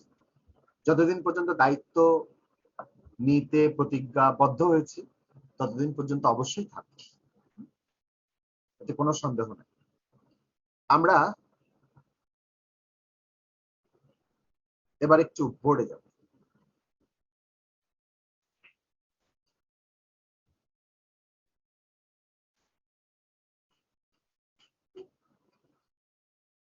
বোর্ডে গিয়ে আমরা যেটা করব, আমরা কি করব, আমরা হচ্ছে যেটুকু পড়লাম সেটুকুর পরিচয় বুঝবো। শুধু সেটুকু নয়, 53 থেকে 75 কোন জিনিসটার পরিচয় বুঝবো। আমি আবারও বলছি, এই চ্যাপ্টারটা এমন একটা চ্যাপ্টার যে চ্যাপ্টার থেকে 6টা 8টা 10টা প্রশ্ন দিয়ে দিতে পারে, তখন যেন প্রশ্নের উত্তরটা পারে। আর তার চেয়ে বড় কথা হচ্ছে, পুরো দণ্ডবিধি পড়ছেন, বাট শাস্তির যে পলিসি সেটা আপনি জানেন না। পুরো দণ্ডবিধি কি বর্ণনা করা আছে? অপরাধের সংজ্ঞা বর্ণনা করা আছে, শাস্তি বর্ণনা করা আছে, কিন্তু সেই শাস্তিটাকে কিভাবে অ্যাপ্লাই করতে হবে, কিভাবে ইন্টারপ্রেট করতে হবে, ব্যাখ্যা করতে হবে, সেটা সম্পর্কে জানতে হলে 53 থেকে 75 করতে হবে। আমরা পড়ছিলাম 53 থেকে 75 ধারা। এই 53 থেকে 75 ধারার আপনার খাতায় লিখে নেন 53 থেকে 60 ধারা, যেটুকু আমরা পড়লাম ইতিমধ্যে, এটা একটা পার্ট। এরপরে 63 থেকে 70 ধারা, দিস ইজ অ্যানাদার পার্ট। এবং 71 থেকে 75, এইটা আরেকটা পার্ট। 71 থেকে 75 যতটা না পার্ট, সেটা একটা অবশিষ্ট অংশ বলে ধরে নিতে পারেন। আর 53 থেকে 60 এটা যখন পড়বেন, এটাকে মনে করে নেবেন, আচ্ছা এটাকে মনে করে নেবেন কারাদণ্ড সম্পর্কিত।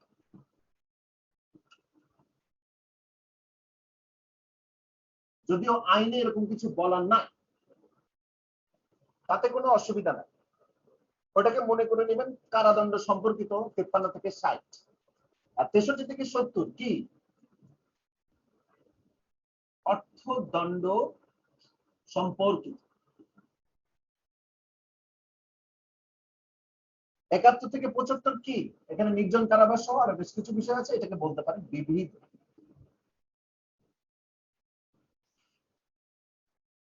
53 থেকে 60 কারাদণ্ড সম্পর্কিত। ইতিমধ্যে আমরা পড়লাম তো না, ধারাগুলো তো মনে আছে না?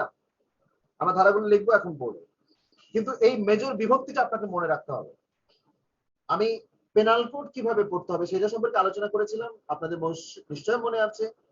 সেখানে আমরা একটা মজার জিনিস দেখেছিলাম, একটা চ্যাপ্টার শুরু হচ্ছে 121 থেকে, শেষ হচ্ছে কততে? 130-এ গিয়ে শেষ হচ্ছে। পরের চ্যাপ্টারটা শুরু হচ্ছে 131 থেকে, শেষ হচ্ছে কত ধারা? 140-এ গিয়ে শেষ হচ্ছে। তারপরে চ্যাপ্টার শুরু হচ্ছে কোথায়? 141-এ গিয়ে। তারপরে চ্যাপ্টার শেষ হচ্ছে কোথায়? 160-এ গিয়ে। তারপরে চ্যাপ্টার শুরু হচ্ছে কোথায়? 161-তে গিয়ে। ওখানে একটা সংখ্যার মজা দেখাইছিলাম না, ছন্দ দেখাইছিলাম না, মনে আছে? মনে নাই? যা মনে না থাকুক, এরকম একটা ছন্দ সামহাও দণ্ডবিধিতে কিছু কিছু জায়গায় বেশ সুন্দর করে আছে, সেটা মনে রাখতে হবে।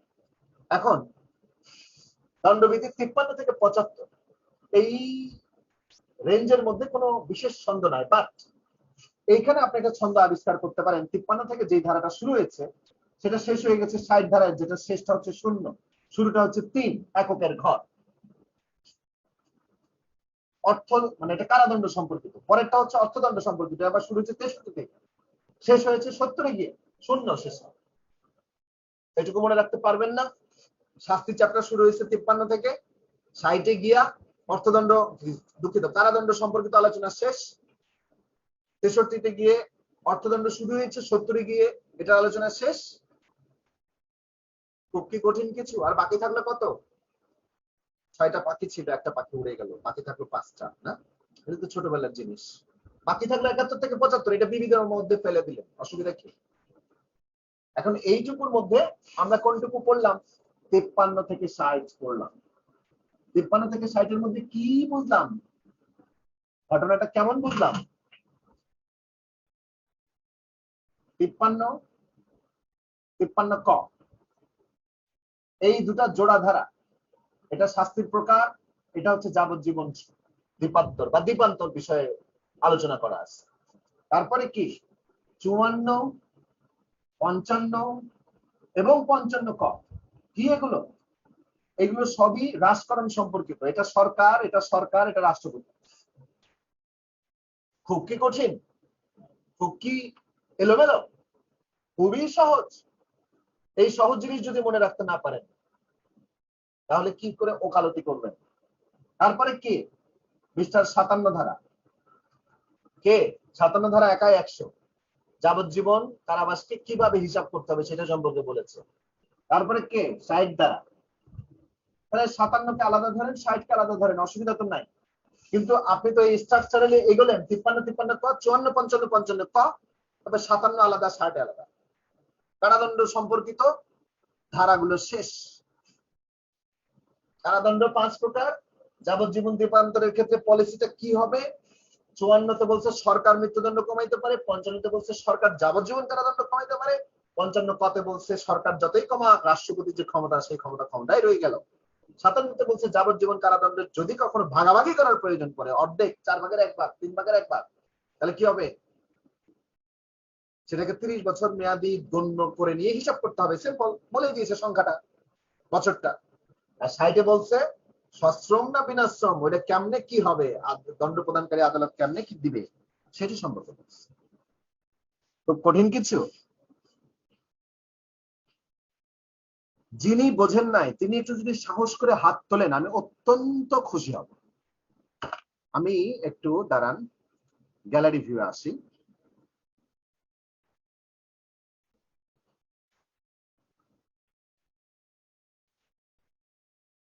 ওয়েট, মনিরুজ্জামান ডালিয়া বোঝেন নাই? মাথা ঝাঁকায় বলেন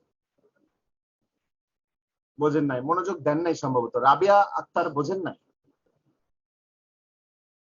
না, যারা হাত তুলছেন তাদেরকে আমি অত্যন্ত সাধুবাদ জানাই। জাকির হোসেন, আপনিও বোঝেন নাই? বুঝেছেন তো, একটা ধারা বোঝেন না, একটু বোঝেন না। ও আচ্ছা আচ্ছা আচ্ছা, এক ধারায় সমস্যা। কোন ধারা? 57, 60, 55? আচ্ছা, আপনার কথা এখন নিতে পারছি না। নূর হোসেন ভাইও বোঝেন নাই? হাত তুলেছেন কেন? যা বললাম যে যারা বুঝেন নাই, নাকি আমার কথাটাই বুঝেন নাই? বুঝেছেন? আচ্ছা, মৌ ফারজানা কেন হাত তুলেছেন? মাহমুদা খানম, আপনার তো হাত তোলার কথা না। আচ্ছা, যাই হোক, কেউ কেউ যারা বোঝেন নাই তারা আবার আবার ক্লাস দেখবেন। আর যদি প্রয়োজন মনে করেন আমাকে দিনে দুপুরে রাত বিরাতে ফোন দিয়ে চালাবেন, কোনো অসুবিধা নাই। এখন আমরা ওখানে প্রশ্নে ফিরে যেতে পারছি না।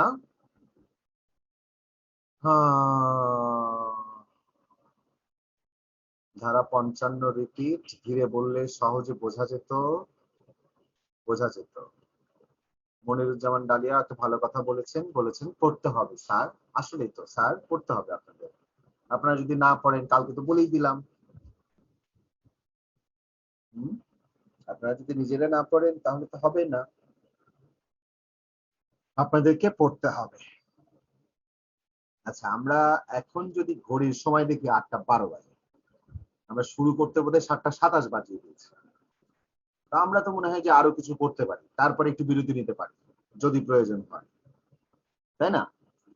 আশা করি সবার ধৈর্য আছে, ধৈর্য নিশ্চয় আছে।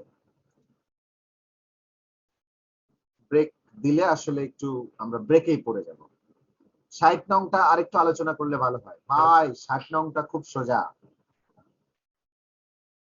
আইনে যদি উল্লেখ থাকে যে 5 বছরের সশ্রম বা বিনাশ্রম কারাদণ্ড হতে পারে, তখন বা দিয়ে বিনাশ্রম বলা হয়েছে। হ্যাঁ, বা দিয়ে সশ্রম হতে পারে, বিনাশ্রম হতে পারে। এটা কি আইদার ডেসক্রিপশন, মানে যে কোনো বর্ণনার হতে পারে।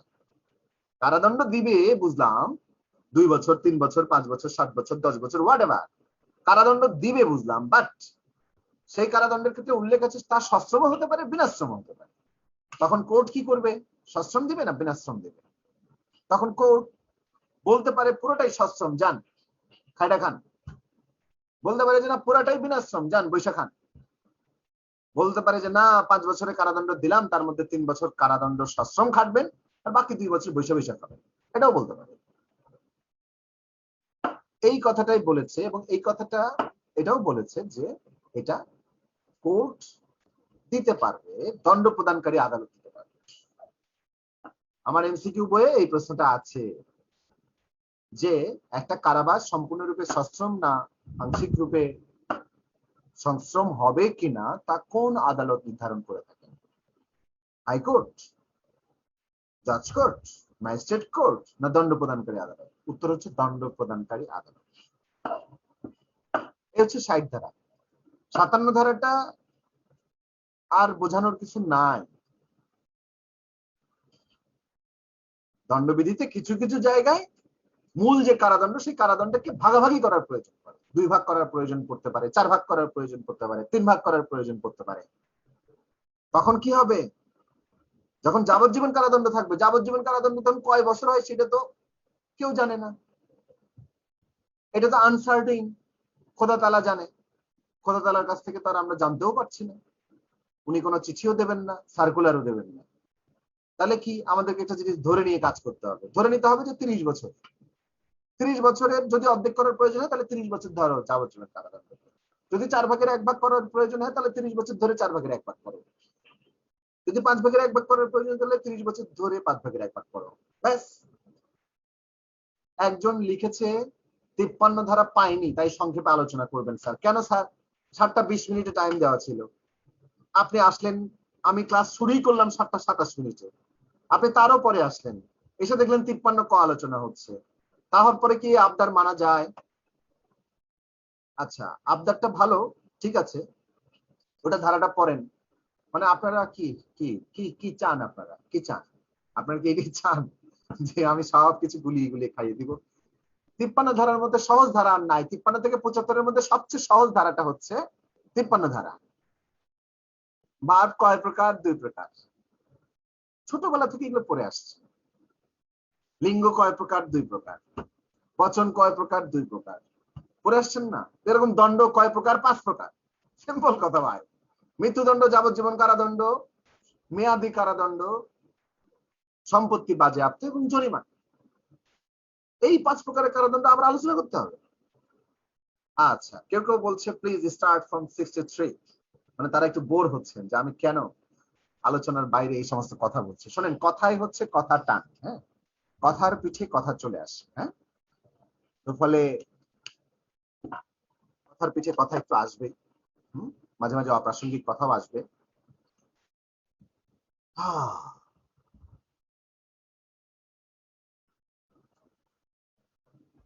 57 ধারা 1 বইতে 20 বছর উল্লেখ আছে। একজন চ্যাট বক্সে লিখেছেন, যদি আপনাদের এরকম কারো কারো বইয়ে লেখা থাকে উহাকে কাটিয়া ঠিক করিয়া দিবেন যে উহা 30 বছর। চোখ বন্ধ করে। মানে কিছু কিছু বিষয়ে মানে বিশ্বাস রাখতে হয়। হ্যাঁ,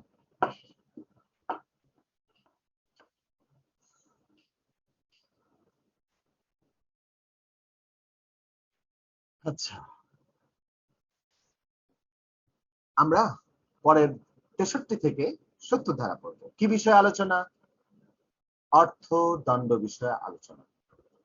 এতক্ষণ কারাদণ্ড এবং কারাদণ্ডের প্রকারভেদ এবং কারাদণ্ডের বিভিন্ন ব্যাপার স্যাপার নিয়ে পড়লাম। এবার আমরা পড়বো হচ্ছে কি পড়বো? আমরা পড়বো অর্থদণ্ড বিষয়ক ধারাগুলো, ধারা 63 থেকে 70। এটা পড়ার জন্য আমরা যাব ধারা 63-তে। আবারও নিজেরা বসে বসে হাততালি দিতে পারেন। ধারা 61 এবং 62 বাতিল। হ্যাঁ, আমাদের খাটনি কমিয়ে দিয়েছে।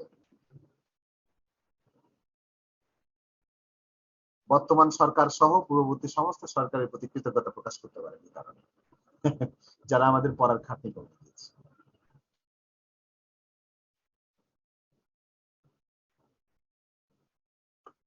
অর্থদণ্ডের পরিমাণ।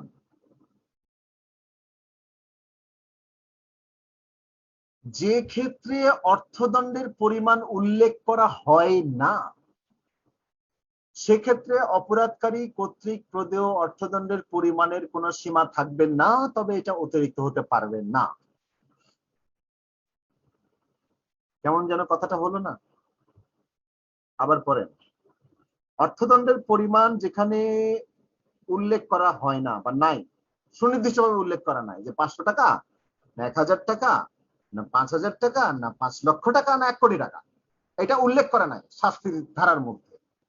বলা হচ্ছে 3 বছর সশ্রম বা বিনাশ্রম কারাদণ্ড ও অর্থদণ্ড, এভাবে বলা আছে। তো অর্থদণ্ড উল্লেখ করা আছে, কিন্তু অর্থদণ্ড কত হবে সেটা বলা নাই। তাহলে আদালত কি করবে? আদালত এই পলিসি মেনটেন করে চলবে, বলছে অর্থদণ্ডের পরিমাণের কোনো সীমা থাকবে না, অসীম হবে, তবে এটা অতিরিক্ত হতে পারবে না। এটা আবার কেমন কথা? বলে একবার অসীম হবে, তারপর বলে যে অতিরিক্ত হতে পারবে না। কেমন কথা না? বলে যে কোনো সীমাই থাকবে না, মানে যা খুশি তাই। তারপরে বলছে যে এটা আবার অতিরিক্ত হতে পারবে না, মানে কি? কি জ্বালা! আইন পড়তে এসে বিপদে পড়ছেন নাকি? এই ধারাটা দেখলে বিপদ লাগে যে কি কথা, আইন এরকম কেন? হ্যাঁ, একবার কয় যে কোনো সীমা থাকবে না, তারপর কয় অতিরিক্ত হবে না। তো আমরা যদি একটু ব্যাপারটা বোঝার চেষ্টা করি, বলেছে যে সীমা থাকবে না, অতিরিক্ত হবে না। কখন? যে ক্ষেত্রে উল্লেখ করা থাকবে না দণ্ড, মানে অর্থদণ্ডের পরিমাণ নির্দিষ্ট করে উল্লেখ নাই। যেমন কিছু সাজা আছে, সেখানে বলা আছে যে এখানে 1 বছরের জেল হবে আর 500 টাকা জরিমানা। আবার অন্য জায়গায় বলা আছে 2 বছরের কারাদণ্ড হবে আর সাথে অর্থদণ্ড দিতে পারে আদালত। এই যে বলার পরে এখন 2 বছরের কারাদণ্ড কোর্ট দিতে গেল, দিতে যাওয়ার পরে কোর্ট কি করলো? অর্থদণ্ড দিল। এখন অর্থদণ্ড কি বলেছি, কোনো সীমা থাকবে না। তিনি 1000 টাকাও দিতে পারে, 1 লক্ষ টাকাও দিতে পারে, 10 লক্ষ টাকাও বলতে পারে, সীমা থাকবে না। কিন্তু আবার একটু গামছা দিয়ে টাইনা ধরছে যে না না না না না, এটা আবার এত অতিরিক্ত হতে পারবে না, not can not be excessive, excess হবে না। এর মানেটা হচ্ছে এরকম যে বিচারকগণ কি বলেন তো, বিচারকগণ হচ্ছেন সুবিবেচনা, সুবিবেচনা প্রয়োগ করে তাদের বিচার করতে হয়, খালি আইনের মধ্যে থাকলে হয় না।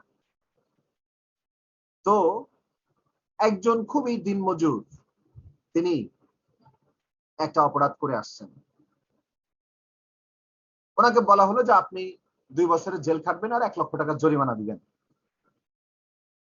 এখন 1 লক্ষ টাকা ওনার বছরে ইনকাম হয় না,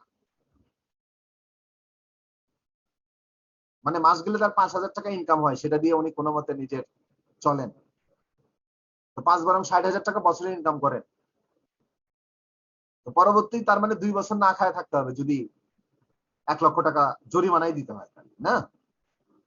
তাহলে ওই রিক্সাওয়ালার উপরে 1 লক্ষ টাকা জরিমানা, ওই যে অতিরিক্ত কোনো সীমা থাকবে না, তো সীমা থাকবে না, কোর্ট আনন্দে নাচতে নাচতে 1 লক্ষ টাকা জরিমানা দিল, এটা কি চলবে? প্রযোজ্য হবে? এটা কি ন্যায় বিচার হলো? আদালতের সুবিবেচনা হলো? দেখতে পাচ্ছে একটা ছেঁড়া লুঙ্গি একটা ছেঁড়া গেঞ্জি পরে কোর্টের চত্বরে দাঁড়ায় আছে কাঠগড়ায়, তার প্রতি এটা মানে একটা অবিবেচনা হলো না? তাহলে বিবেচনাশীল হওয়ার জন্য কি করতে হবে? সীমা থাকবে না সেটা ঠিক আছে, কিন্তু অতিরিক্ত হতে পারবে না। অতিরিক্ত হওয়ার ক্ষেত্রে কোর্ট বিবেচনা করবে তার আর্থিক সঙ্গতি কেমন, তাই না? এখন ধরেন পর্নোগ্রাফি অ্যাক্টে একজন অত্যন্ত সম্ভ্রান্ত ঘরের ছেলে, যিনি কিনা পর্নোগ্রাফি ভিডিও টিডিও ইত্যাদি হাবি জাবি এই সমস্ত করিডোরে বেড়ায়, পর্নোগ্রাফি অ্যাক্টের কিন্তু সাজা অনেক, এমনিতে জরিমানাও অনেক।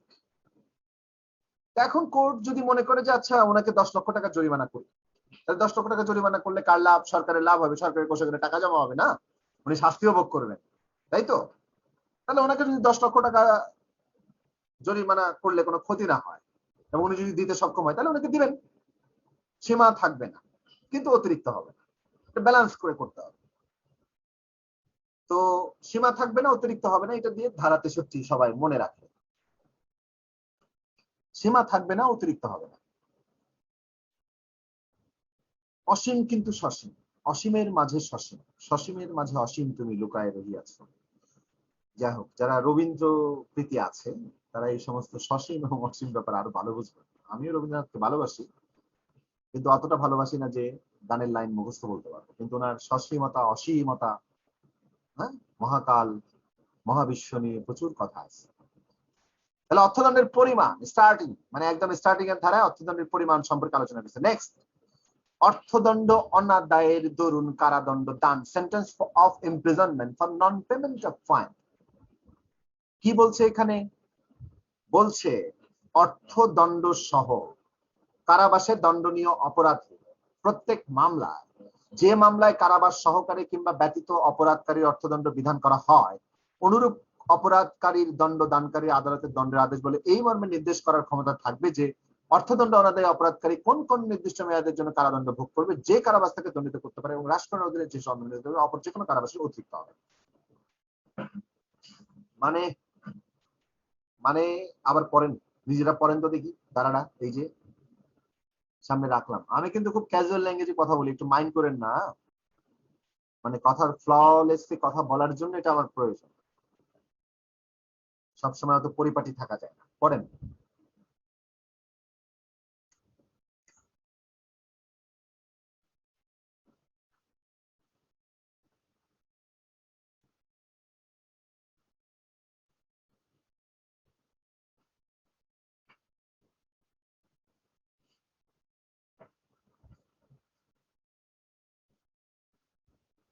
এখানে আসলে কি বুঝলেন?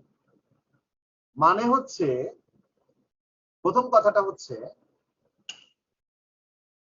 তাকে শাস্তি দেওয়া হলো 2 বছরের কারাদণ্ড। কারাদণ্ড দেওয়ার পরে বলা হলো যে তোমার 10,000 টাকা জরিমানাও তুমি দিবা। তারপরে বিচারক রায় এটাও লিখলো যে জরিমানা যদি অনাদায়ী থাকে তাহলে আরো 3 মাসের কারাদণ্ড। তার মানে কি 2 বছরের কারাদণ্ড তো ভোগ করবেই, এর মধ্যে যদি সে 10,000 টাকা পরিশোধ না করে তাহলে আরো 3 মাস তাকে জেল খাটতে হবে, 10,000 টাকা পরিশোধ করলো না কেন সেজন্য।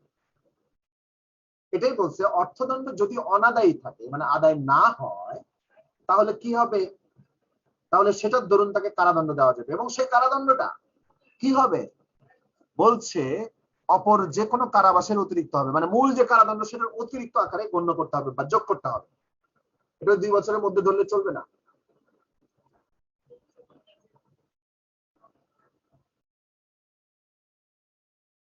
বোঝা গেছে?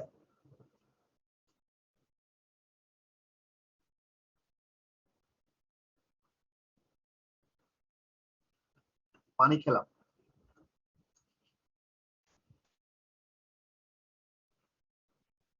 পানি শব্দের অবশ্য অনেক অর্থ আছে।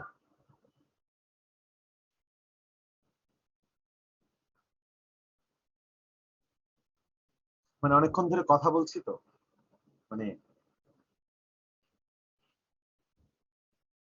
ধন্যবাদ একটু বিশ্রাম দেওয়ার জন্য। অর্থদণ্ড অনাদায়ের দরুন তাহলে একটা আদালত কারাদণ্ড প্রদান করতে পারে, এটাই হচ্ছে এই ধারার বিষয়বস্তু। মানে একটা গ্রাউন্ড বলেছে, একটা গ্রাউন্ড ইনফরমেশন এখানে ঘোষণা করেছে। তারপর কি বলেছে, ধারা ধারা ধারা ধারা ধারা হচ্ছে 65।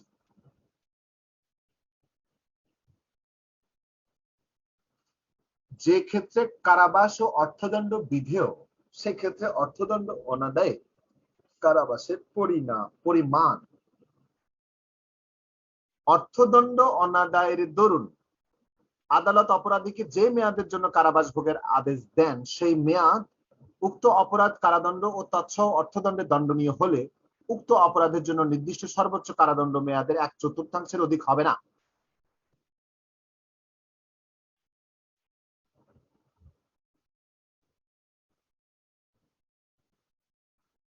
ক্লাসটা খুবই ম্যারমেরে হয়ে যাচ্ছে। মিস্টার নাজমুল ফ্রম কিশোরগঞ্জ, আমি আপনাকে মাইক্রোফোনটা অন করার সুযোগ দিয়েছি, আপনি নিজে মাইক্রোফোনটা অন করবেন, শুধুমাত্র নাজমুল কিশোরগঞ্জ। এই কথাটার মানে বুঝায় দেন। পাশে সামনে মূল বই আছে, সামনে কোনো মূল বই আছে আপনার? না স্যার, খাতা আছে। খাতা আছে? তাহলে চলবে না, আপনি বাদ থাকেন। মিস্টার জাকির হোসেন, হলুদ গেঞ্জি, হলুদ পলো টি শার্ট, সুন্দর একটা টি শার্ট পরে আছেন, প্লিজ আমাদেরকে স্যার যেখানে স্যার 65 বলছে স্যার, যে ক্ষেত্রে কোনো ব্যক্তি কোনো অপরাধের দরুন সে কারাবাস এবং অর্থদণ্ড দুইটাতেই দণ্ডিত হয়, সেক্ষেত্রে সে এই কারাবাস ভোগ করতেছে, কিন্তু তার পাশাপাশি যে অর্থদণ্ডটা আছে সেটা পরিশোধ করা তার সে অক্ষম। সেই ক্ষেত্রে আদালত তার জরিমানাটার পরিবর্তে তাকে কারাবাস ভোগ করবে, এবং সেই কারাবাসের মেয়াদটা হবে তার মূল যে মেয়াদটা আছে কারাবাসের, সেটার 1/4। এটার মধ্যে হবে বা এর অধিক হবে না।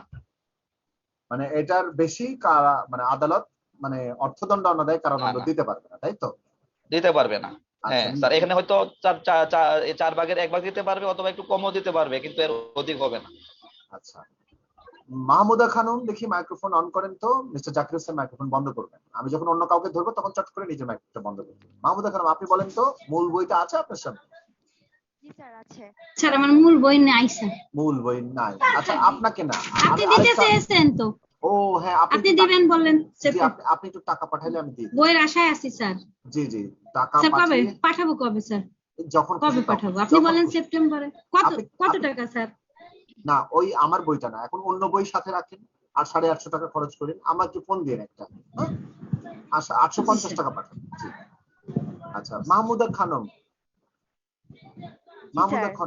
হ্যাঁ জি, আপনি বলেন, আপনি একটু আমাদের মাইক্রোফোনটা অন করে আমাদেরকে বলেন 65 ধারাটা পড়ে বুঝলেন কিছু? জি স্যার, আমার মনে হয়েছে কোনো অপরাধীকে হচ্ছে যে অর্থদণ্ড দিলে সেই অর্থদণ্ডের অনাদায়ে তাকে যে হচ্ছে যে কারাবাস দিবে, সেই কারাবাসটা তার মূল যে মূল অপরাধের যে জন্য যে মানে যে কারাবাসটা নির্দিষ্ট থাকবে সেটার 1/4 বেশি হবে না। আচ্ছা, অনেক ধন্যবাদ আপনাকে, সুন্দর করে গুছিয়ে বলেছেন। মমতাজ বেগম, আপনি বলবেন তো একটু ব্যাখ্যা করে? আপনি আপনার মতো করে বলেন। মমতাজ বেগম মাইক্রোফোনটা অন করে বলবেন, খুশি হব। মাইক্রোফোনটা অন করবেন মমতাজ বেগম।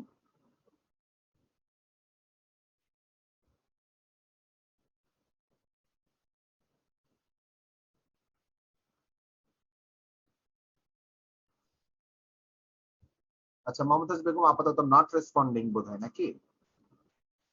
আচ্ছা, মিস্টার শহীদুল ইসলাম বরগুনা, আপনি বলেন, ব্যাখ্যা করেন। মাইক্রোফোনটা অন করতে হবে শহীদুল ইসলাম ভাই, আগে ব্যাখ্যা করে বুঝিয়ে দেন, একটা উদাহরণ দিয়ে বুঝিয়ে দেন তো, দেখি পারেন কিনা। স্যার, সেকশন 65-এ বলা আছে যেক্ষেত্রে কারাবাস এবং অর্থদণ্ড দুটোই দণ্ডে দণ্ডিত ব্যক্তি তিনি অর্থ অনাদায়ে তার যে দণ্ডটা হবে সেই দণ্ডটা হবে তার যে সর্বোচ্চ দণ্ডটা আছে মূল দণ্ড ওইটার 4/1 হবে। একটা উদাহরণ দেন। স্যার এই মুহূর্তে উদাহরণটা দিতে পারছি না স্যার, পরে চেষ্টা করবো স্যার। আচ্ছা, অনেক ধন্যবাদ। মিস্টার মকবুল হোসেন, আপনি একটা উদাহরণ দিতে চান? জি স্যার, বলেন। ওই যে খালেদা জিয়ার মূল সাজা ছিল স্যার 20 বছর আর কত লক্ষ টাকার জরিমানা, তার 20 বছরের ওই 4/1 করে 5 বছর সাজা দেওয়া হয়েছিল স্যার। তার ক্ষেত্রে ওই 20 বছরের থেকে স্যার 5 বছর দেওয়া হয়েছিল, 4 ভাগ করে 5 বছর দেওয়া হয়েছিল। আচ্ছা আচ্ছা, অনেক ধন্যবাদ আপনাকে। মিস্টার সালাম আল সাকিব, আপনি একটু উদাহরণ দিয়ে বুঝাই দেন আমাদেরকে। মিস্টার সালাম আল সাকিব, মাইক্রোফোন অন করতে হবে ভাই আগে। কোন আসামি যদি আপনার কারাদণ্ড হয়, 3 বছরের কারাদণ্ড হয়েছে, কারাদণ্ডের সাথে তার অর্থদণ্ড হয়েছে, 3 বছর কারাদণ্ড ভোগ করার পরে সে অর্থদণ্ড দিতে ব্যর্থ হয়েছে, অর্থ বা জরিমানা দিতে সে ব্যর্থ হয়েছে, সেই ক্ষেত্রে তার দণ্ডের পরিমাণ 4/1 হবে আর কি। তো কোনটা 4/1 হবে? কোন জিনিসটা 4/1 হবে বলেন? অর্থদণ্ডের ক্ষেত্রে আর কি। আচ্ছা জি না, ধন্যবাদ। মিস্টার সনেট সাহা, আপনি বলেন। ধন্যবাদ মিস্টার সনেট সাহা, বুঝিয়ে বলেন। একটি অপরাধের কারাদণ্ড এবং অর্থদণ্ড দুটি থাকতে পারে। হ্যাঁ, আচ্ছা, শুধুমাত্র অর্থদণ্ড, সে যদি কারাদণ্ড থাকুক বা না থাকুক, অর্থদণ্ডটা যদি অনাদায় থাকে, সেক্ষেত্রে আদালত যে শাস্তিটা দিবে সেই শাস্তিটা সেই অপরাধের 1/4 বেশি হবে না, মানে 4/1 বেশি হবে না। উদাহরণ দেন, উদাহরণ চাইছি ভাই, উদাহরণ। এই মনিরুজ্জামান আকাশ, আপনি বলেন। মনিরুজ্জামান আকাশ, আপনি বলেন। বলতে চাচ্ছিলাম। মনিরুজ্জামান আকাশ, আসসালামু আলাইকুম স্যার। বলেন। সালাম দিবেন না বলছে। আমার বিরুদ্ধে কোনো মামলায় আমার হয়তো 3 বছরের জেল হয়েছে। 3 বছর না, এটা 4 বছর ধরেন। 3 বছর মানে এমন একটা সংখ্যা নিচ্ছেন, 4 বছর ধরেন। তারপর আমার 4 বছরের জেল হয়েছে এবং আমার 5 লক্ষ টাকা জরিমানা হয়েছে। হ্যাঁ, তো এখন আমি 5 লক্ষ টাকা জরিমানার টাকা যদি দিতে না পারি, তাহলে আমার 4 বছরের জেল পরিশোধ করার পর আমি অতিরিক্ত আরো 1 বছর কারাভোগ করব। আচ্ছা, অতিরিক্ত 1 বছর কারাভোগ করবেন, এটা কিন্তু গ্যারান্টেড না। আচ্ছা, আমি বুঝাই বলি। আপনাদের সাথে যে ইন্টারঅ্যাকশন করতে চাচ্ছিলাম, আপনারা হয়তো বোর হয়ে যাচ্ছিলেন, কেউ কোনো কথা বলতে পারছিলেন না। এখন স্যার আমি বলবো স্যার, একটু কাইন্ডলি। আচ্ছা স্যার আমি বলবো। আচ্ছা বলেন, খুব বলার উৎসাহ দেখা যাচ্ছে, বলুন। স্যার একটা উদাহরণ দিয়ে বলবো স্যার। উদাহরণই চাচ্ছি। হ্যাঁ স্যার, মনে করেন স্যার চুরির শাস্তি হচ্ছে স্যার 379 ধারা স্যার 3 বছর স্যার। তো সেক্ষেত্রে আদালত স্যার দিল স্যার 2 বছর ওই এবং অর্থদণ্ড দিল স্যার মানে 500 টাকা বা 1000 টাকা। তো অর্থদণ্ড যখন স্যার দিতে পারবে না, তখন স্যার সেক্ষেত্রে স্যার ওই যে অর্থদণ্ড দিতে পারে নাই, চুরির শাস্তির মূল শাস্তি হচ্ছে স্যার 3 বছর।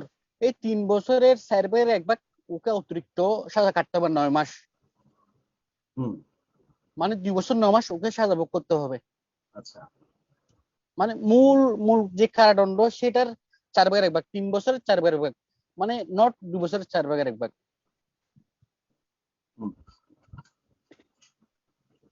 শুনেন সবাই, মাইক্রোফোনটা বন্ধ রাখেন নিজ নিজ। ধারা 65-তে বলেছে কথাটা এই, যে ক্ষেত্রে আইনি কারাদণ্ড এবং অর্থদণ্ড এইটুকু যখন শাস্তি হিসেবে উল্লেখ থাকে, ধরা যাক কারাদণ্ড উল্লেখ করা আছে 10 বছর, অর্থদণ্ড উল্লেখ করা আছে ধরলাম 5,000 টাকা, তাহলে আদালত এই 10 বছরের কারাদণ্ড ওনাকে বলল তোমার 10 বছরেরই কারাদণ্ড হলো।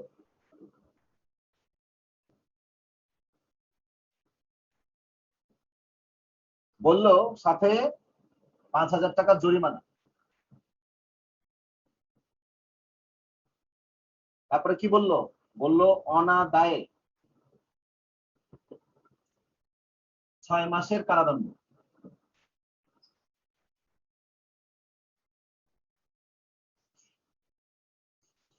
বুঝলেন কথাটা? একটা অপরাধের শাস্তি হচ্ছে 10 বছর, সেই অপরাধের শাস্তি হিসেবে আরো উল্লেখ আছে অর্থদণ্ড করা যেতে পারে 5,000 টাকা। আদালত তাকে সর্বোচ্চ শাস্তিটাই দিল, 10 বছরের কারাদণ্ডই দিল, 5,000 টাকা জরিমানাও দিল। দিয়ে আদালত রায় লিখে দিল যে জরিমানা অনাদায়ে 6 মাসের কারাদণ্ড আরো ভোগ করবে সে। কখন? যখন কারাদণ্ড এবং অর্থদণ্ড দুটোই উল্লেখ করা আছে একটা শাস্তিতে, তখন। শুধু অর্থদণ্ড একটা সাজায় উল্লেখ করা আছে সেইটা না, কিছু কিছু সাজা আছে সেখানে কোনো কারাদণ্ড নাই, শুধু অর্থদণ্ডের উল্লেখ করা আছে, সেটার ক্ষেত্রে কোনো আলোচনা এখানে করছে না। যেখানে কারাদণ্ড এবং অর্থদণ্ড উভয়ে যৌথভাবে উল্লেখ করা আছে, তখন বলছে যে এই যে মূল যে কারাদণ্ডটা, মূল শাস্তিতে মূল ধারায় যে সর্বোচ্চ কারাদণ্ডটা উল্লেখ করা আছে, তার 4 ভাগের 1 ভাগ সর্বোচ্চ কোর্ট দিতে পারে জরিমানাটা যদি অনাদায়ী থাকে।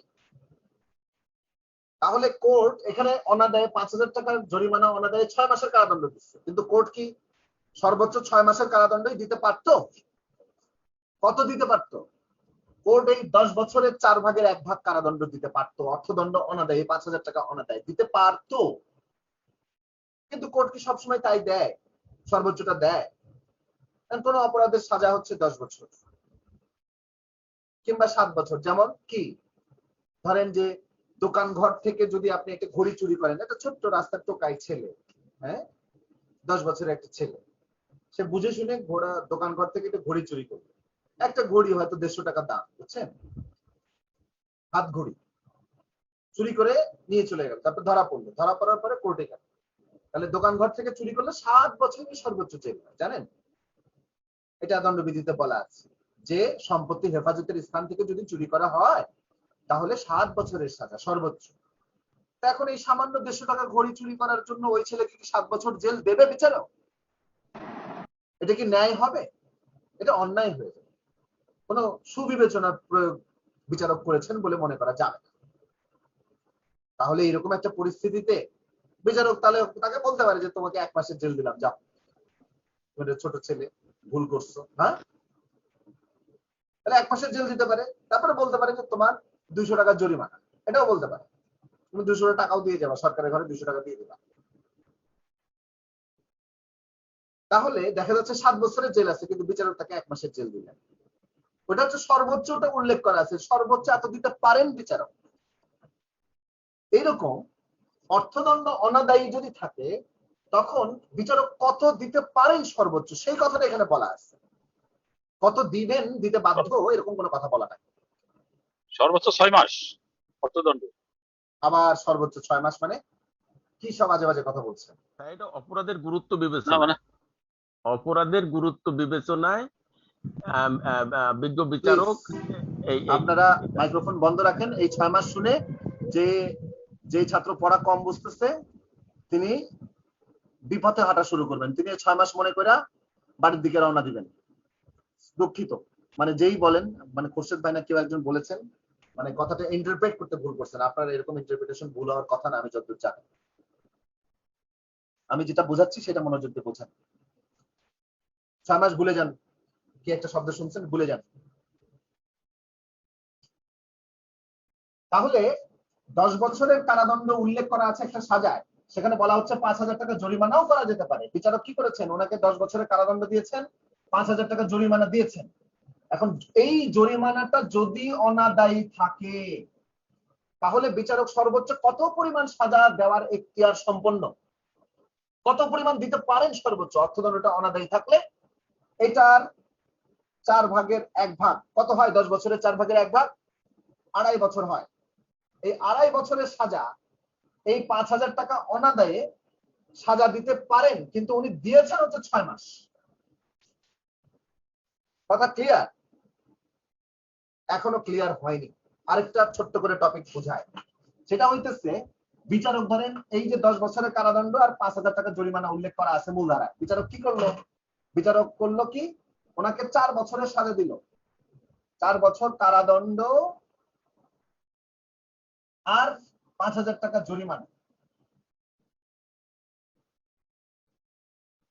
দিল। তারপরে বলল অনাদায়ে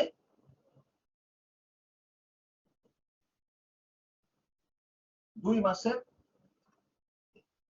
জেল বা কারাদণ্ড। ধারায় উল্লেখ আছে 10 বছর কারাদণ্ড, বিচারক দিচ্ছেন 4 বছরের কারাদণ্ড। তাহলে কোনটার হিসেবে এই 5,000 টাকা জরিমানা অনাদায়ী হিসাব করতে হবে? 4 বছরের কারাদণ্ড অনুযায়ী হিসাব করতে হবে নাকি 10 বছরের কারাদণ্ড অনুযায়ী হিসাব করতে হবে? রাইট, মিস্টার তৌসিফ মাহমুদ শোভন মাথা ঝাঁকাচ্ছেন প্রপারলি, থ্যাংক ইউ। 10 বছরের কারাদণ্ড অনুযায়ী 4/1 করতে হবে। এটা কি বিচারক দিতে পারেন? বিচারক দিবেন এমন কোনো কথা নাই, বিচারক দিতে বাধ্য এমনও কোনো কথা নাই। অর্থাৎ বিচারকের এখতিয়ারটাকে প্রকাশ করেছে। মূল যে সর্বোচ্চ সাজা ঘোষিত আছে সেটার 4/1 পর্যন্ত অর্থদণ্ড অনাদায়ে কারাদণ্ড প্রদান করা যেতে পারে। বিচারকের এই ক্ষমতা রয়েছে। তাহলে 10 বছরের জায়গায় 2.5 বছর উনি অর্থদণ্ড অনাদায়ে জেল দিতে পারেন, কিন্তু উনি দিয়েছেন 2 মাসের জেল। তো 5,000 টাকা তো খুব বেশি না। ক্লিয়ার? ক্লিয়ার না হলে কিছু করার নাই, এইটুকুর মধ্যেই তো বুঝতে হবে না। যারা নন ক্লিয়ার আছেন ওভার দ্য ফোনে কথা হবে তাদের সাথে।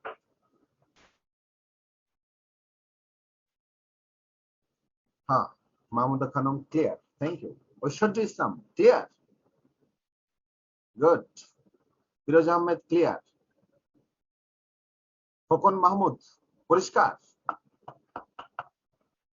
আচ্ছা, আমি সবাইকে নাম ধরে ডাকতে পারছি না। আল আমিন ভাই ক্লিয়ার, মিস্টার আল আমিন সত্যবাদী, সত্য কথা বলিবেন, উনি বোধহয় কিছু শুনতেই পাচ্ছেন না, no response. Abu Ashraf Rubel clear. আচ্ছা, তাহলে গেল এটা কত? 65 ধারা 65 কি বিষয়ে? অর্থদণ্ড অনাদায়ে কারাদণ্ডের পরিমাণ, যে ক্ষেত্রে অর্থদণ্ড এবং কারাদণ্ড উভয় উল্লেখ করা আছে যদি মূল আইনে থাকে। তাহলে 4/1 কিসের? তাকে যে পরিমাণ দণ্ড প্রদান করা হলো সেটার 4/1 নাকি আইনে উল্লেখিত যে সর্বোচ্চ শাস্তিতে উল্লেখ করা আছে সেটার 4/1? আইনে যেই সর্বোচ্চ শাস্তিটা উল্লেখ আছে সেটার 4/1। গুড, থ্যাংক ইউ মিমি আফরোজ, আপনি দেখি পড়া ভালো বুঝতেছেন, খুশি লাগছে, মানে নিজেকে সার্থক মনে হচ্ছে। আমি উৎসাহ পাচ্ছি আপনাদের পড়া বোঝার এই মানে উৎসাহ দেখে। আশা করি এই উৎসাহ আপনাদের টান টান উত্তেজনা বজায় রাখবেন, তাহলে আমিও একটু আসলে ক্লাসে ভালো পারফর্ম করতে পারবো। না হলে এরকম ম্যারমেরা করে পড়াইতে হবে। হ্যাঁ, আপনাদের রেসপন্স পেলে ভালো লাগে। হ্যাঁ, নেক্সট মানে নেক্সট যাওয়ার আগে কি যেন একটা কথা বলিতে চাইলাম, ভুলিয়া গেলাম। আমার আবার একটু শর্ট টাইম মেমোরি লস আছে।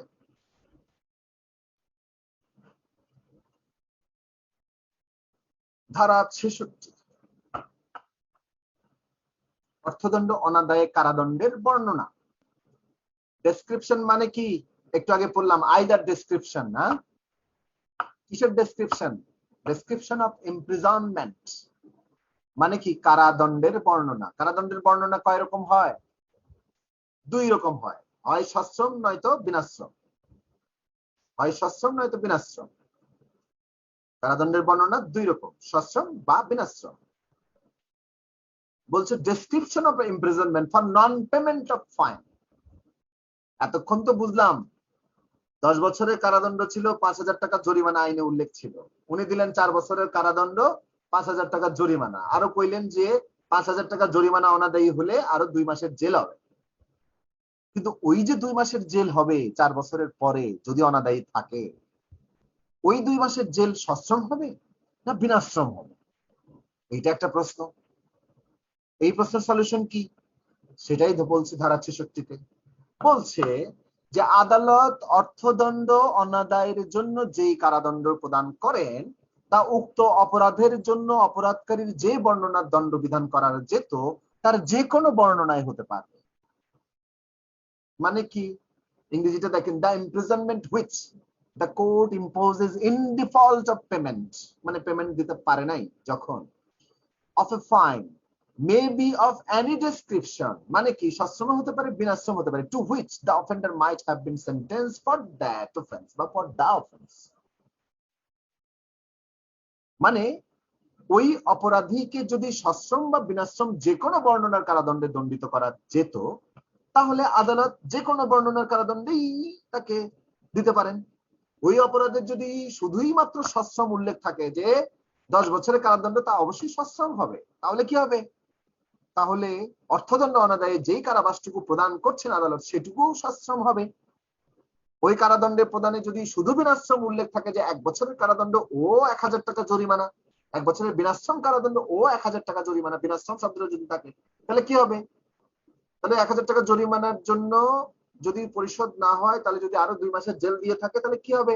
ওই 2 মাসের জেলও বিনাশ্রম হবে, যেহেতু মূল কারাদণ্ডটা বিনাশ্রম সুনির্দিষ্টভাবে উল্লেখ আছে। আবার যদি সশ্রম বা বিনাশ্রম কোনো কারাদণ্ডে যদি এইভাবে উল্লেখ থাকে, সশ্রম হতে পারে বিনাশ্রম হতে পারে, তাহলে সশ্রম বা বিনাশ্রম বিচারক যেটা পছন্দ করেন সেটা দেবেন। তাহলে কথা খুব সিম্পল। তাহলে 65-তে পড়লাম কারাদণ্ড প্লাস অর্থদণ্ড আছে, এইরকম শাস্তি যেখানে উল্লেখ আছে সেখানে মূল শাস্তির 4 ভাগের 1 ভাগ সর্বোচ্চ দিতে পারেন, এই এখতিয়ার রয়েছে আদালতের। আর সেই সর্বোচ্চ দেন আর কমই দেন, হোয়াট এভার, জরিমানা অনাদায়ে যেই কারাদণ্ডটা দিবেন সেটার বর্ণনাটা মূল অপরাধের জন্য যে বর্ণনা আছে সেই বর্ণনার যে কোনো বর্ণনায় হতে পারবে। যদি সশ্রম বিনাশ্রম উভয় উল্লেখ থাকে তাহলে সেটাও সশ্রম বা বিনাশ্রম, সেটা বিচারক তার চয়েস মতো দিবেন। যদি শুধু সশ্রম থাকে তাহলে সশ্রম দিবেন, যদি শুধু বিনাশ্রম থাকে তাহলে শুধু বিনাশ্রম দিবেন। 65 ধারা প্রসঙ্গে একটা কথা হয়েছে শর্ট টাইম মেমোরি লসের কারণে, যেটা আমি বলতে ভুলে গেছি। যদি যেই ক্ষেত্রে কারাদণ্ডটা যাবজ্জীবন কারাদণ্ড বলছে 1/4 অধিক হবে না, তাহলে কি হবে বলেন তো? 30 বছরের 4 ভাগ 1 ভাগ করতে হবে 57 ধারা অনুসারে, না? কথা ঠিক আছে? ধারা 65 66 গেল, এবার কি 67। এবার কাহিনীটা আরেকটু ভিন্ন। কি বলছে? শুধু অর্থদণ্ডে দণ্ডনীয়, মানে কোনো কারাদণ্ড নাই। অপরাধের ক্ষেত্রে অর্থদণ্ড অনাদায়ে কারাদণ্ড কি হবে? যখন শুধুই অর্থদণ্ডের বিধান আছে কিন্তু কোনো কারাদণ্ডের বিধান নাই। বলছে যে এই অপরাধ করলে 1,000 টাকা জরিমানা, কিন্তু কোনো 1 মাস 2 মাস 1 দিন 1 বছর 2 বছর 5 বছর 10 বছর কোনো জেল উল্লেখ নাই, কারাদণ্ড উল্লেখ নাই। তখন কি হবে? তখন এই অর্থদণ্ড অনাদায়ে কেমন কারাদণ্ড হবে সেটা বলেছে। কথাটা খুব সিম্পল, তবু ধারাটা পড়ি। অপরাধটি শুধুই অর্থদণ্ডের দণ্ডনীয় হলে, এটা ভুলে যাবেন না। কি? শুধুই অর্থদণ্ডে দণ্ডিত হলে, নাকি বলা যাবে কথাটা? 67 ধারায় শুধুই অর্থদণ্ড যখন দণ্ডনীয়। এটার সাথে 65 আর 66 পার্থক্য আছে, কিন্তু 65 66 কি বিষয় বলছে? কারাদণ্ড প্লাস অর্থদণ্ড। আর 67 68 69 কি বিষয় বলছে? শুধুই অর্থদণ্ড। 67 তার প্রথম ধারাটা পড়ছি, যেখানে শুধুই অর্থদণ্ড। প্রথম লাইনটা আবার পড়ি, অপরাধটি শুধুই অর্থদণ্ড দণ্ডনীয় হলে আদালত কি করবেন? অর্থদণ্ড অনাদায়ের জন্য যেই কারাদণ্ড আরোপ করবেন তা হবে বিনাশ্রম। প্রথম শর্ত, তা হতে হবে বিনাশ্রম। এবং অর্থদণ্ড আদালত যে মেয়াদের জন্য অপরাধী কারাদণ্ড ভোগের নির্দেশ প্রদান করবেন তার নিম্নোক্ত হার অতিক্রম করবে না। যেমন 50 টাকার বেশি না হলে সর্বোচ্চ 2 মাসের যে কোনো মেয়াদ, মানে 50 টাকার পর্যন্ত হলে, 50 টাকার অর্থদণ্ড থাকলে সর্বোচ্চ 2 মাস। অর্থদণ্ডের পরিমাণ 100 টাকার বেশি না হলে, মানে 50-এর বেশি কিন্তু 100 পর্যন্ত, তাহলে কি হবে? সর্বোচ্চ 4 মাস। আর অপর যে কোনো ক্ষেত্রে, মানে যে ক্ষেত্রে 100 টাকার উপরে উপরে, হ্যাঁ সংক্ষেপে ওকে উপরে বলে, আমার মুখ দিয়েও বের হয়ে গেছে, উপরে অপর যে কোনো ক্ষেত্রে বা যে কোনো মামলায় 100 টাকার বেশি হলে সেটা কি হবে 6 মাস। তাহলে কি দাঁড়ালো 1 থেকে 50 টাকা সর্বোচ্চ 2 মাসের বিনাশ্রমের জেল, 51 থেকে 100 টাকা সর্বোচ্চ 4 মাসের বিনাশ্রমের জেল। আপনাদের মধ্যে কিছু মেধাবী ছাত্র আছেন, তারা বলবেন স্যার যদি এটা 50 টাকা 60 পয়সা হয় তাহলে কি হবে? 50 টাকা 60 পয়সা হলে, এই যে 50 টাকা পর্যন্ত হলে, এখানে আসলে ঠিকভাবে উল্লেখ করা নাই, এটা হতে পারতো কি, এটা এখানে বলতে হতো 50 টাকা 01 পয়সা থেকে, হ্যাঁ ভগ্নাংশের হিসাবে। যাই হোক, তাহলে 51 থেকে 100 টাকা হলে সর্বোচ্চ 4 মাস, আবার 100 টাকার বেশি হলে কি হবে 6 মাস। কখন? যখন উহা শুধুই অর্থদণ্ডের দণ্ডনীয়, তখন। এবং অর্থদণ্ডের তার দেওয়া হলো আদালতের পক্ষ থেকে, বাট আদালত সেই অনুযায়ী আদায় করতে পারলো না বা আসামি দিলেন না, তখন 50 টাকা পর্যন্ত অর্থদণ্ডের 2 মাস, 50-এর উপর থেকে 100 টাকা পর্যন্ত 4 মাস, 100 টাকার বেশি হলে 6 মাস। হিসাবটা খুব কঠিন, সোজা সোজা, সব পাটিগণিতের হিসাব।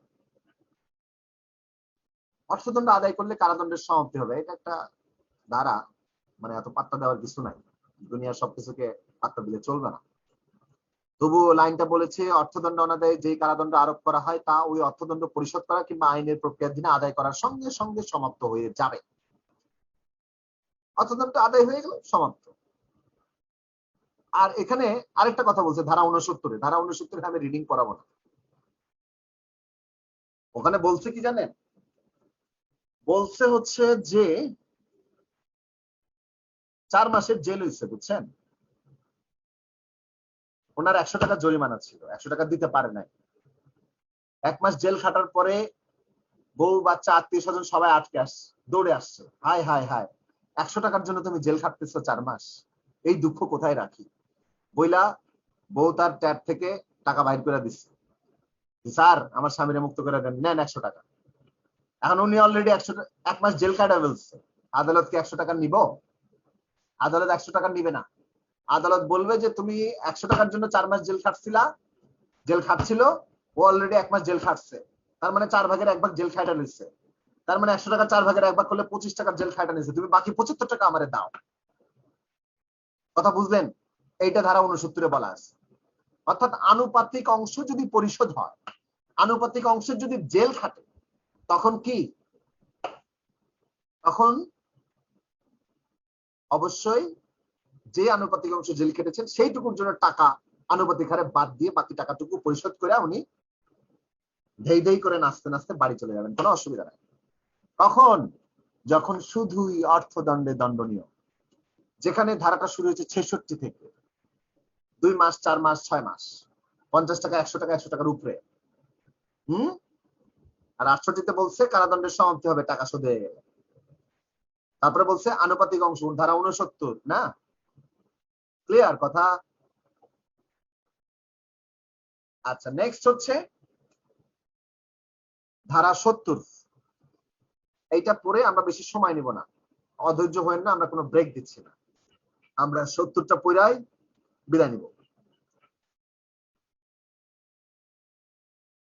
একটু রিডিংটা পড়তে হবে কষ্ট করে। 6 বছরের মধ্যে অথবা কারাবাসকালে আদায়যোগ্য অর্থদণ্ড মৃত্যুর ফলে সম্পত্তি দায়িত্বমুক্ত হবে না।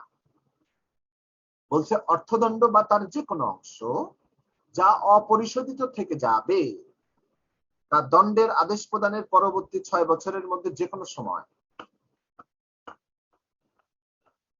যেদিন থেকে দণ্ডের আদেশ প্রদান করা হলো তার পরবর্তী 6 বছরের মধ্যে যে কোনো সময়, অথবা দণ্ড অনুসারে অপরাধী 6 বছরের অধিক কালের জন্য কারাদণ্ডের দণ্ডনীয় হলে উক্ত মেয়াদ উত্তীর্ণ হওয়ার পূর্বে যে কোনো সময়।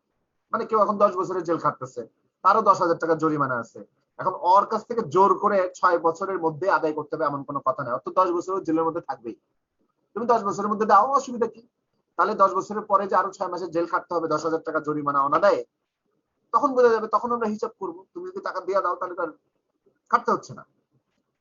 তার মানে কি, প্রথমে বলছে যে পরবর্তী 6 বছরের মধ্যে যে কোনো সময় আদায় করা যাবে, 1। 2 নম্বর হচ্ছে অপরাধী 6 বছরের অধিক কালের জন্য কারাদণ্ডের দণ্ডনীয় হলে উক্ত মেয়াদ উত্তীর্ণ হওয়ার পূর্বে যে কোনো সময়, মানে 10 বছর কারাদণ্ডে দণ্ডিত একজন ব্যক্তি যা কিনা 6 বছরের বেশি, যেহেতু হ্যাঁ, তাহলে 10 বছর পর্যন্ত অপেক্ষা করা যেতে পারে যে ওটা একদিন না একদিন টাকা দিবে, হ্যাঁ। সেই সময় আদায় করা যেতে পারে, অথবা এবং দিয়ে বলছে অপরাধের মৃত্যুর পর তার যে সম্পত্তি তার ঋণ সমূহের জন্য আইনত দায়গ্রস্ততা তার দায়িত্ব মুক্ত হবে না। এই কথাটার মানে হচ্ছে অপরাধীর কাছ থেকে চাইলে অপরাধীর সম্পত্তি থেকেও আদায় করা যাবে। তাহলে ৭০ ধারায় যে কথাটা বলছে এটা মূলত কারাদণ্ড প্লাস অর্থদণ্ড। ওই যে ৬৫-৬৬-তে যা বলেছিল সেইখানে যা বলেছে ৬৫ এবং ৬৬-তে কি কারাদণ্ড প্লাস অর্থদণ্ড যখন আইনে উল্লেখ আছে, তখনকার যে নিয়মটা সেই নিয়মের সময় ওই যে অর্থদণ্ডটা সেই অর্থদণ্ডটা কখনো মওকুফ হয় না। অর্থদণ্ডের জন্য সে জেল খাটলো বটে, কিন্তু জেল খাটার পরেও তাকে ওই জরিমানাটা দিতেই হবে। জরিমানাটা যদি সে ৬ বছরের মধ্যে দেয় ভালো কথা, যদি সে তা না দেয় তার চেয়ে বেশি কারাদণ্ডে দণ্ডনীয় থাকে, ফলে জেলের মধ্যেই সে আছে, নিশ্চয়ই জেলের কারাদণ্ডের মূল কারাদণ্ড ভোগের শেষ দিনের মধ্যে সে দিয়ে দিবে, এই আশাবাদ সরকার পক্ষ বা কোর্ট বা জেল কর্তৃপক্ষ করে। যদি সে না দেয় মানে হয় তাহলে তার মানে ওই কারাদণ্ড ভোগকালীন সময়ের মধ্যে আদায় করা যাবে, অথবা শেষ কথাটা হচ্ছে যে তার সম্পত্তি থেকে আদায় করা যাবে। সম্পত্তি থেকে মানে একদম বাড়ি ঘরের টিন চাল খুইলা নিয়ে এসে আদায় করা যাবে, এতে কোনো বাধা নাই। এখন প্রশ্নটা হচ্ছে এইরকম, এইটা একটু জটিল প্রশ্ন, জটিল প্রশ্নটার দিকে একটু যেতে চাচ্ছি না, মানে এত ছাত্র তো একটু সামলাইতে কষ্ট, মানে তাতে অন্য জেনারেল রেগুলার স্টুডেন্ট যারা এইটুকু পড়া বুঝছেন তারা আবার দেখবেন যে বলবে যে বাপরে বাপ পড়া এত কঠিন আর পড়ুম না। তো আমি আপনাদেরকে ভয় দেখাইতে চাই, যদি ওইটাও বুঝে থাকেন ৬ বছরের মধ্যে, অথবা যতদিন কারাদণ্ড ভোগ করছে তার মধ্যে, অথবা সম্পত্তি থেকে আদায় করা যাবে, এই তিনটা তথ্য মনে রাখতে পারবেন না ৭০ ধারা বিষয়। এমসিকিউ প্রশ্ন তার আপনাকে বিশ্লেষণ করতে বলবেন না, বলবে না যে কেস লাইন তুমি ব্যাখ্যা করো, বলবে এমসিকিউ প্রশ্ন দরকার হচ্ছে এই তিনটা তথ্য মনে রাখা, আর এটা যে ৭০ ধারা আছে সেইটা মনে রাখা। পারবেন না এই তিনটা তথ্য মনে রাখতে ৭০ ধারা? যদি মনে রাখতে পারেন তাহলেই চলে। ৭১ থেকে ৭৫ এইটা বাড়িতে পড়ে নেন, পড়ে নিয়ে কোনো জিনিস যদি না বোঝেন সেটা আপাতত দাগায় দুগায় রাখেন, ওইটা পরে দেখা যাবে, ওইটা নিয়ে এত চাপ নেবেন না। তিনটা তথ্য, প্রথমত ৭০ ধারার তিনটা তথ্য হচ্ছে, প্রথমত ৬ বছরের মধ্যে আদায় করার নিয়ম। যদি কারাদণ্ড প্লাস অর্থদণ্ডে দণ্ডনীয় কোনো অপরাধের ক্ষেত্রে যাকে কিনা অর্থদণ্ড প্রদান করা হয়েছে তিনি যদি অর্থদণ্ড পরিশোধ করতে না পারেন, তাহলে প্রথম নিয়ম হচ্ছে উইদিন 6 ইয়ার্স তার কাছ থেকে আদায় করতে হবে।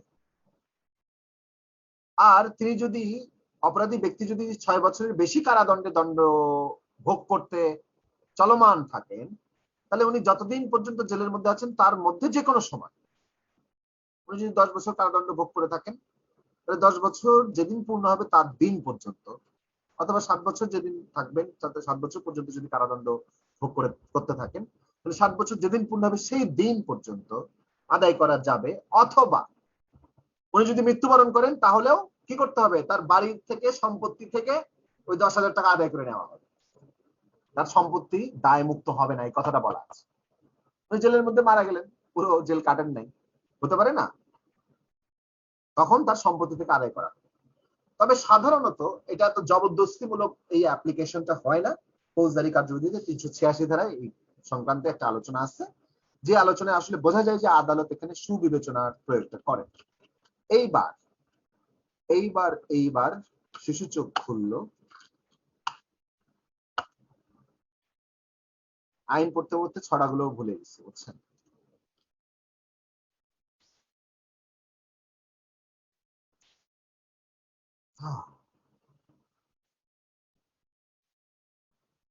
হাত তুলবেন যিনি, তাকে শুধু প্রশ্ন করতে দিবেন, বাকিরা কেউ মাইক্রোফোন অন করবেন না। ধন্যবাদের সহিত হাত তুলবেন মিস্টার মোজাম্মেল হোসেন, হাত তুলেছেন, কথা বলেন টপাটপ।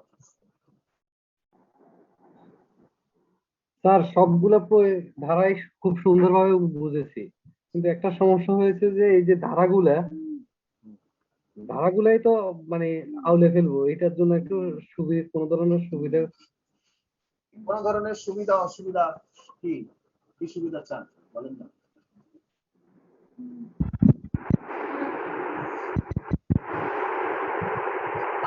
কে কে মাইক্রোফোন অন রেখেছেন? রোমানা ইসলাম, রোমানা আপু আপনার মাইক্রোফোন অন হয়ে যাচ্ছে। কুকুত আপনার মাইক্রোফোন অন হয়ে যাচ্ছে, সাবধান। আমরা দেখলাম যে 53 ক এই দুটা একটা স্লট। আমরা দেখলাম 54 55 ক এই তিনটা একটা স্লট। তারপরে দেখলাম 57, তারপরে দেখলাম 60, এইটা একটা, এইটা একটা। এই সবগুলো মিলে কি কারাদণ্ড আকারে আপনি পড়তে পারেন। শিরোনাম দিতে পারেন একটা, আইনে শিরোনাম নাই, বাট আমরা প্রস্তাব করছি বোঝার জন্য, মনে রাখার জন্য। নেক্সট হচ্ছে 63 এবং 64, এই দুটা কি করেছে? এই দুটা নীতি প্রকাশ করেছে। তারপরে কি 65 আর 66, এই দুটা কি? এই দুটা কারাদণ্ড প্লাস অর্থদণ্ড যেখানে থাকে তার নীতি বর্ণনা করেছে। তারপরে কি 67, 68, 69, এই তিনটা কি? এই তিনটা হচ্ছে শুধু অর্থদণ্ড। লিখে ফেলেন টাপাটা, পরে আবার বলবেন যে বোর্ড ছোট দেখা যাচ্ছে না, এই আমি বলতে বলতে লিখে ফেলেন। তারপরে কি 70, ইনি একাই 100। এই তো, এই পুরো অংশটুকু কি কি বিষয়? অর্থদণ্ড বিষয়। তাহলে কারাদণ্ড আর অর্থদণ্ড এই দুটো নিয়ে সবচেয়ে বেশি ক্যাচাল লাগে। এই বেশি ক্যাচাল অংশ নিয়ে 63 থেকে 60, 63 থেকে 70, 3 দিয়ে শুরু, 56 দিয়ে শেষ, 63 3 দিয়ে শুরু, 70 দিয়ে 70 শূন্য দিয়ে শেষ। মনে রাখা এমন কি কঠিন? প্রথমে দুটা নীতির কথা বলেছে, এখানেও দুটা নীতির কথা বলেছে 53 আর 53 কত। তারপরে 54 55 55 কত হ্রাসকরণ সম্পর্কে আলোচনা করেছে। 57কে যাবজ্জীবন কারাদণ্ড, এখানে শুধু কারাদণ্ড হিসাব করেছে। 60 63 64 অর্থদণ্ডের নীতি সম্পর্কে আলোচনা করেছে। 65 66 কারাদণ্ড প্লাস অর্থদণ্ড। 67 68 69 শুধুই অর্থদণ্ডের ক্ষেত্রে জরিমানা অনাদায় কি হবে। আর 70 এই কারাদণ্ড প্লাস অর্থদণ্ড। 65 আর 66 যা বিধান সেটা সম্পর্কেই বলেছে, যেটা কবে কখন আদায় করা যাবে না যাবে। 6 বছরের মধ্যে, 6 বছরের বেশি কারাদণ্ড ভোগ করলে তার মধ্যে, অথবা তার সম্পত্তি থেকে আদায় করা যাবে।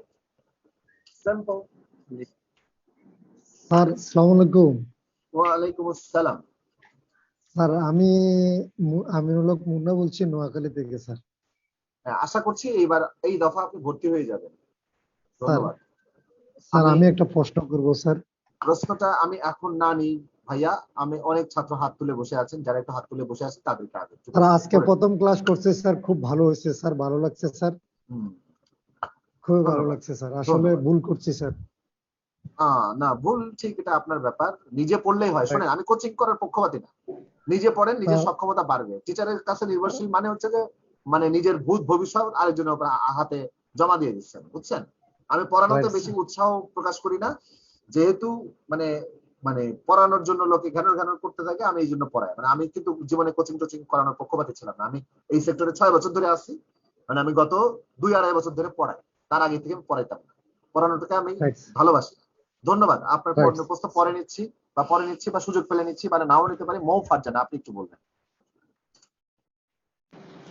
স্যার 57 ধারায় যাবজ্জীবন কারাদণ্ড 30 বছর হবে, ওইটা ভিন্ন ভিন্ন অপরাধে যদি মানে তার একটা অপরাধের জন্য আছে 10 বছর কিনা, অন্য অপরাধে আছে 20 বছর, এইটার ক্ষেত্রে কি সব মিলিয়ে 30 বছর হবে? না, কি বলেন?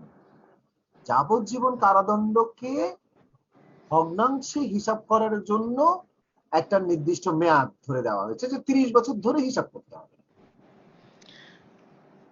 30 বছর কোনো কিছু যোগফল না তো স্যার। আবার তাহলে 116 ধারা অনুযায়ী যে বললেন যে 1/4, একটা সিম্পল উদাহরণ দিলাম। 116 ধারায় আসলে যাবজ্জীবন কারাদণ্ডের বিষয়ে কিছু বলেন। আপনার কথাটা যাই হোক, মানে অনেক সময় ভুল উদাহরণ আপনাদের জন্য ক্ষতির কারণ হতে দাঁড়াতে পারে। যেমন ধরেন একটা উদাহরণ বলি, 511 ধারায় দণ্ডবিধির কি আছে? অপরাধ সংগঠনের উদ্যোগ, মানে ওটা একটু হাস্যকর ব্যাপার না? মানে কেউ একজন পকেট মার আপনার পকেটে হাত দিল, তারপর দেখলো পকেট ফাঁকা, কারণ আপনিও ফাঁকা পকেটেই চলছেন সমাজে। হ্যাঁ, তো ওইটা কি কোনো অপরাধ হবে? ওইটা অপরাধ হবে। কি হবে? ওইটা অপরাধ সংগঠনের উদ্যোগ হিসেবে গণ্য হবে। এই উদ্যোগ হলে কি হয়? উদ্যোগ হলে কি হয়? মূল সাজার অর্ধেক সাজা হয়। জি স্যার। এখন এরকম ধরা যাক যে যাবজ্জীবন কারাদণ্ডের দণ্ডনীয় কোনো অপরাধ কেউ সংগঠিত করার চেষ্টা করলো, কিন্তু অপরাধটা সংগঠিত ফাইনালি হলো না, সাকসেসফুল হলো না, তাহলে কি হবে? তাহলে অর্ধেক সাজা হবে। তাহলে অর্ধেক সাজা যাবজ্জীবন কারাদণ্ডের কেমনে হিসাব করবেন? 30 বছর, যেহেতু যাবজ্জীবন কারাদণ্ডকে 30 বছর ধরতে বলা হয়েছে যদি ভগ্নাংশ করার বা ভাগাভাগি করার প্রয়োজন পড়ে। তাহলে ভাগাভাগি করার প্রয়োজন পড়লে 30 বছর ধরে আর অর্ধেক বানাইলেন, কত হইলো? 15 বছর। তাহলে 511 ধারা অনুযায়ী একটা অপরাধ সংগঠিত করার চেষ্টা করা হয়েছে, বাট সেটা ব্যর্থ হয়েছে। ব্যর্থ হলেও অপরাধ সংগঠনের উদ্যোগ যেহেতু নেওয়া হয়েছে, সুতরাং তার অর্ধেক সাজা প্রাপ্য। তাহলে যাবজ্জীবন কারাদণ্ডের অর্ধেক সাজা আবার কেমনে হিসাব করে, সেটারই সমাধান সূত্র বলা হচ্ছে 57 ধারায়। বলছে যাবজ্জীবন কারাদণ্ডের ক্ষেত্রে 30 বছর ধইরা হিসাব করতে হবে, সিম্পল। আর কোনো গান বাজনা এখানে নাই। যাবজ্জীবন মানে 30 বছর কারাদণ্ড, কিংবা 4 বছর 6 বছর 10 বছর মেলা কারাদণ্ড মিলে 30 বছর হলো, আরে ওই গানই তো নাই। সোজা কথা, যাবজ্জীবন কারাদণ্ডকে যদি কোনোভাবে ভাগাভাগি করার প্রয়োজন পড়ে তাহলে 30 বছর ধইরা উহাকে ভাগ করিতে হইবে, সিম্পল, ক্লিয়ার? জি sir, thank you sir. Sir আরেকটা কথা, 65 ধারাতে আছে যে ক্ষেত্রে কারাবাস অর্থদণ্ডের বিধায়, যে ক্ষেত্রে অর্থদণ্ড অনাদায় কারাবাসের পরিমাণ, সে পরিমাণটা 1/4 ধরেন কোনো কারাদণ্ড হলো 10 বছর, সেক্ষেত্রে তার 4 ভাগের 1 ভাগ হয় 2.5 বছর। তা বিচারক কি 2.5 বছরের মধ্যে যে কোনো সময়সীমা ধরে দিতে পারে? 2.5 বছর হচ্ছে বিচারকের জন্য সর্বোচ্চ সময়সীমা। জি উনি স্যার। চাইলে 2.5 বছর পর্যন্ত দিতে পারে, উনি বলতে পারে 1 বছরে দিতে পারবে। 1 বছরও দিতে পারে, 2 মাসও দিতে পারে, 2 দিনও দিতে পারে, 1 দিনও দিতে পারে, এটা তার উইশ। কিন্তু ওনার সর্বোচ্চ এখতিয়ার হচ্ছে জরিমানা অনাদায়ে 2.5 বছর পর্যন্ত উনি দিতে পারেন। জি sir, thank you sir. Thank you. আপনার প্রশ্নের জন্য অন্য অনেকের সুবিধা হলো, অনেক ধন্যবাদ মৌফারজানা আপু। মিস্টার জাকির হোসেন, আপনি বলবেন। স্যার এই ক্ষেত্রে আমি বলতেছিলাম যে ক্ষেত্রে কারাদণ্ড প্লাস অর্থদণ্ড হয় এবং অর্থদণ্ড অনাদায়ে যখন কারাদণ্ড একটা অংশ ভোগ করতে হয়, তখনও কি স্যার অর্থদণ্ড দিতে হয়? মানে অর্থদণ্ডটার পরিবর্তে আমরা যে সাজাটা ভোগ করি, ওই সাজাটা ভোগ করার পরেও আমি যে অর্থদণ্ডটার জন্য আমি কারাদণ্ডটা ভোগ করতেছি, ওইটাও কি যে দিতেই হবে? জি, ওইটাও দিতে হবে সকল ক্ষেত্রে? এইটা হচ্ছে ইন্টারেস্টিং ব্যাপার। ফৌজদারি সকল ক্ষেত্রে? জি, সকল ক্ষেত্রে। কিন্তু এটা দিতে হবে কি হবে না, কখন কিভাবে করবে, এটা আদালতের সুবিবেচনার উপর নির্ভর করে। সেই জন্য ফৌজদারি কার্যবিধি 386 ধারাটা আমাদের কাজে লাগে। কত ধারা স্যার? 386। আচ্ছা, আমি যদি ভুলে বলে থাকি 386 অথবা 84, 86 সম্ভবত, মোস্ট প্রবাবলি। দণ্ডবিধির? না, ফৌজদারি কার্যবিধি। ফৌজদারি। স্যার আরেকটা প্রশ্ন স্যার, প্লিজ স্যার, এটা স্যার আমি আগে হাত তুলছিলাম। স্যার আমার সিনিয়র আজকে একটা প্রশ্ন জিজ্ঞাসা করছিল আমাকে, জাকির, মনে করো কোনো একটা অপরাধে তোমার সাজা হয়ে গেছে 4 বছর, কিন্তু তুমি সাজাটার যখন রায় হয় এর আগেই তুমি 2 বছর খেটে ফেলছো, হ্যাঁ, তো তখন তো তোমার বাকি আর 2 বছর খাটতে হবে। তো সেটা কত ধারার মধ্যে আছে? উনি বললো 53। আমি বললাম স্যার 53 তো শুধু স্যার সাজার ডিটেইলস গণনা আছে যে সাজাগুলা কি হবে। তখন কি স্যারই ভুল বলছে নাকি আমি ভুল বুঝতেছি? স্যার বুঝতে কত ধারায় হবে স্যার? এটা হচ্ছে ফৌজদারি কার্যবিধির 35 ক ধারা। শুনেন, এটা ওই সিনিয়ররা এরকম দু একটা ধারা বলতে না পারলে আবার ভাইবেন না যে সিনিয়ররা কিছু জানে না বা কম জানে। না, আমি একটু শিওর হইলাম আর কি স্যার। আচ্ছা, ঠিক আছে, ওকে, ধন্যবাদ। Mister Khorshed Alam from Khagrachhari, please বলুন না। স্যার আমি একটা বিষয় জানতে চাচ্ছিলাম। আমরা তো জানি যে যাবজ্জীবন কারাদণ্ড মানে হচ্ছে মৃত্যুর আগ মুহূর্ত পর্যন্ত। আমরা কোথাও কোথাও দেখছি যে আমৃত্যু কারাদণ্ড দণ্ডিত করা হয়, যেমন মাওলানা দেলোয়ার হোসেন সাঈদের বিষয়টা এভাবেই আসছে এটা। তাহলে স্যার আসলে দুটোর মধ্যে পার্থক্যটা কি? 57 ধারায় এরকম কিছু বলে নাই যে যাবজ্জীবন কারাদণ্ড মানে কত বছর, অথবা দণ্ডবিধির কোথাও এরকম কিছু বলে নাই যাবজ্জীবন কারাদণ্ড মানে কত বছর। যাবজ্জীবন কারাদণ্ড নিয়ে একটা তর্ক আছে। বিচারপতি এস.কে. সিনহা উনি বলেছিলেন যাবজ্জীবন, দণ্ডবিধিতে যেহেতু জীবনের সংজ্ঞা দেওয়া আছে 45 না 46 ধারায়, না এই কত ধারায় জীবনের সংজ্ঞা রয়েছে? জীবনের সংজ্ঞা কত ধারায় রয়েছে পড়নি না? 40 ধারা উপরে যাওয়া স্যার 45 স্যার। 45 ধারা। হ্যাঁ, জীবনের সংজ্ঞা মানে হচ্ছে যতক্ষণ তার জীবন আছে, না? তো জীবন যতক্ষণ আছে মানে হার্টবিট যতক্ষণ আছে ততক্ষণ তার জীবন, সুতরাং ততক্ষণ পর্যন্তই তার কি হবে, জীবন থাকাকালীন পর্যন্ত তাকে জেলেই থাকতে হবে। ওয়াই হচ্ছে যাবজ্জীবন, মানে ওইটার কোনো কম মেয়াদের কোনো ব্যাপার স্যাপার নাই। স্যার আমৃত্যু কারাদণ্ড একটা কথা শুনি যে স্যার ওইটা বলতেছি। আমার কথা শেষ হয়নি। এখন সর্বশেষ হাইকোর্ট একটা রায় দিয়েছে, আমি যদি রায়ের ডিটেইল পড়ি নাই, কিন্তু ওইখানকার কথাটার মানে হচ্ছে এই, যদি যাবজ্জীবন কারাদণ্ড বলতে জেনারেলি কত 30 বছর বোঝাবে এরকম একটা কথা উল্লেখ করেছে, কিন্তু ওটার সাথে 57 ধারাকে খবরদার গুলিয়ে ফেলবেন না, খবরদার। আচ্ছা, 57 ধারাটার অন্য হিসাব। আর বলছে যে যাবজ্জীবন কারাদণ্ড বলতে সাধারণভাবে এত বছর বোঝাবে, ওটা 22.5 বছর অথবা 30 বছর, আমার মনে নাই। যাদের মনে আছে ভালো কথা, এটা এখন বোঝা নিয়ে এত টেনশন করেন না, পরীক্ষার আগে এগুলো সব বুঝে দেবেন, মানে বুঝা দিব আমি, অসুবিধা নেই। আমি এগুলো স্টাডি করার সময় পাচ্ছি না, বা ভালোভাবে চার্ট ফাট করে ব্যাখ্যা করার মানে সময় সুযোগ পাচ্ছি না, বিধায় আমি করছি না। আর যাবজ্জীবন কারাদণ্ড যদি আমৃত্যু বোঝায়, তাহলে বিচারককে লিখে দিতে হবে যাবজ্জীবন কারাদণ্ড যা কিনা আমৃত্যু পর্যন্ত বলবৎ থাকবে, এটা উল্লেখ করে দিতে হবে। অর্থাৎ যাবজ্জীবন কারাদণ্ড আমৃত্যু পর্যন্ত হতে পারে, মৃত্যু পর্যন্ত হতে পারে, অথবা একটা নির্দিষ্ট মেয়াদ পর্যন্ত হতে পারে, কিন্তু যদি তা আমৃত্যু পর্যন্ত হয় তাহলে সেটা উল্লেখ করে দিতে হবে, না হলে অন্য একটা হয় 22.5 বছর, নাহলে 30 বছর, কোনো একটা বোঝানো হবে। এই কিন্তু 57 ধারাকে প্লিজ যাবজ্জীবন কারাদণ্ড বলতে কত বছর বোঝায়, একেবারে সর্বনাশ হয়ে যাবে। ওটা হচ্ছে শুধুই ভাগাভাগির হিসাব করার জন্য। Thank you mister Kausar. Kausar sir, আমার প্রশ্নটা হচ্ছে 70 ধারা নিয়ে। এটা 70 ধারা হচ্ছে স্যার, দণ্ডের আদেশ প্রদানের পরবর্তী 6 বছরের মধ্যে যে কোনো সময়। এখন 6 বছর কারাদণ্ড হলো, অর্থ দিতে পারলো না, আরো 1.5 বছর হলো, 7.5 বছর চলে গেল স্যার, তারপরেও দিতে পারলো না, সেই ক্ষেত্রে করণীয় মানে ইটা কি হয়, কার্যটা কি হয়? কার্যবিধি, ফৌজদারি কার্যবিধি পড়ার সময় আলোচনা করবো। হ্যাঁ, কিন্তু আপাতত এই 3টা তথ্য মনে রাখেন, 6 বছরের মধ্যে অথবা বেশি কারাভোগ থাকলে সেই কারাবাসের সময়ের মধ্যে, অথবা সম্পত্তি থেকে আদায় করা যাবে। ব্যাস, এটা নিয়ে আর ফার্দার মানে ওই ডিসকাশনে যাচ্ছে না, মানে কোর্ট কেমনে কি করবে সেটা ডিসকাশন যাচ্ছে না, প্লিজ। হ্যাঁ, মিস্টার বাদশা বলুন।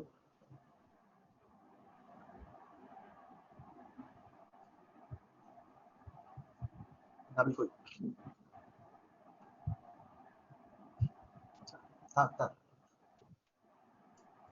আচ্ছা, মিস্টার আনিসুল ইসলাম বলুন।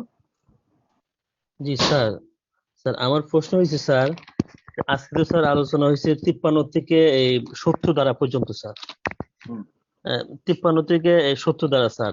স্যার আমার প্রশ্ন হচ্ছে স্যার, ওই যে একটানা হয়ে গেছে তো স্যার, যদি একটু বিরতি দিয়ে পড়া হতো তাহলে আমাদের জন্য আর একটু বুঝতে সুবিধা হতো, আর স্যার কথাগুলো যদি আর একটু ধীরে ধীরে স্যার বলা হতো তাহলে একটু ভালো হইতো স্যার, আমি মনে করি সবার জন্য কি স্যার। সবচেয়ে বেশি যেটা ভালো হইতো সেটা হচ্ছে যে আপনারা ক্লাসে পড়ার আগে যদি নিজেরা একবার পড়ে আসতেন। জি স্যার, অনেক ধন্যবাদ আপনার এই পরামর্শের জন্য। আমি আমার বিষয়টা বিবেচনায় রাখবো, আপনারাও দয়া করে আপনাদের বিষয়টা বিবেচনায় রাখবেন। জি স্যার, থ্যাংক ইউ স্যার। আচ্ছা, উকিল হিসেবে কিন্তু কম কথায় বেশি কাজ করে ফেলতে হবে ভবিষ্যতে। এখন ধরেন আমাকে অনেকে মেসেঞ্জারে জিজ্ঞেস করে, আসসালামু আলাইকুম স্যার, আমি ওয়ালাইকুম আসসালাম লিখলাম, স্যার আমি কি একটি প্রশ্ন জিজ্ঞাসা করিতে পারি? মানে বুঝছেন তো, তখন আমাকে অনুমতি দিতে হয় যে হ্যাঁ করুন। তো উনি তো অলরেডি একটা প্রশ্ন জিজ্ঞাসা করে ফেলছেন, স্যার আমি কি একটা প্রশ্ন জিজ্ঞাসা করিতে পারি? তাহলে ওইটা বলে তো আসলে উনি অলরেডি উনি যে সৌজন্যতা দেখাতে চাচ্ছেন সেই সৌজন্যতা তো উনি শুরুতেই বন্ধ করে ফেলেছেন, আমি কি একটি প্রশ্ন জিজ্ঞাসা করিতে পারি? আচ্ছা, তো স্যার আমার একটি প্রশ্ন রয়েছে 70 ধারা বিষয়ে। কোনো প্রয়োজন নাই, একদম টু দা পয়েন্টে। স্যার 70 ধারা যে এটা বলেছে এটার মানে কি, দাম করে বলে দিবেন। তাহলে উকিল হিসেবে কম কথায় বেশি কাজ ছাড়ার প্র্যাকটিস করতে হবে না? তো এটা একটু প্র্যাকটিস করেন। হ্যাঁ, উকিলরা দেখবেন যে কিছু উকিল আছে একটু ভাব নেওয়ার জন্য, এই কাজের কথা বলো, এই ওগুলো গল্প শুনবো না, এই তুমি আসল কথা বলো। হ্যাঁ, মানে ওয়াকিলরা তো এইসব দুনিয়ার গল্প করতে থাকে, তো এই দুনিয়ার গল্প যেন না হয় সেজন্য একটু কমায় ফেলতে হয়। শাহেদ আল মামুন ভাই কিছু বলবেন? আপনাকে বঞ্চিত করা হচ্ছে গত কয়েকটা ক্লাস থেকে, দুঃখিত।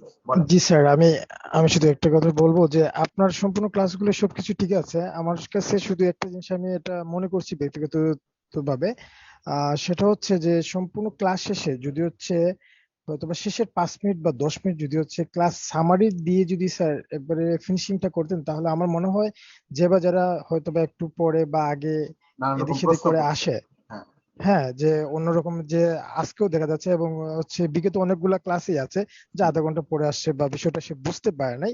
তো এর জন্য ক্লাস শেষে যদি মানে শেষের দিকে যদি 5 মিনিট একটা সামারি টানা হয় যে আজকে 53 থেকে বা হচ্ছে 70 পর্যন্ত আলোচনা করা হয়েছে, 53 নম্বর যে ধারাটা ছিল এই বা 54 এই, এরকম করে যদি মানে লাস্ট 5 মিনিট যদি একটা ফিনিশিং দেওয়া যায়, আমার মনে হয় যে এই বিষয়টা তাহলে আরেকটু সুন্দর হবে।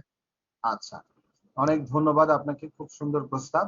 মানে এই সামারিটা মানে অবশ্য আজকেও একটা সামারি করা হয়েছে, কিন্তু সেটা আপনাদের কেউ একজনের রিকোয়েস্ট করতে বসলাম বোধহয়। এই সামারিটা সবসময় করার প্রতি আমার নিজের মনোযোগ থাকা উচিত, আমি যদি ভুলেও যাই আপনারা একটু রিকোয়েস্ট করবেন। আগামীকালকে শোনেন, যারা এই যে আস্তে আস্তে ছাত্র কমে যাচ্ছে, 145 জনের মতো ছিলেন, এখন 101 জন হয়ে গেছে। তো আমি তারা তো জানতে পারলেন না, যদিও তাদেরকে SMS করব। শোনেন, আগামীকালকে আরেকটা ক্লাস আপনাদেরকে করতে হবে, কিন্তু ক্লাসের পদ্ধতিটা একটু ভিন্ন। আগামীকাল সকালবেলা আপনাদেরকে একটা ক্লাসের লিংক পাঠানো হবে, ইউটিউবের লিংক। সেটা দণ্ডবিধির 76 থেকে 106 ধারা নিয়ে আলোচনা করা আছে। বেশিক্ষণের ক্লাস, 1 ঘন্টা 27 মিনিটের ক্লাস। ওইটা আলোচনা করতে আসলে 2 ঘন্টা লাগে।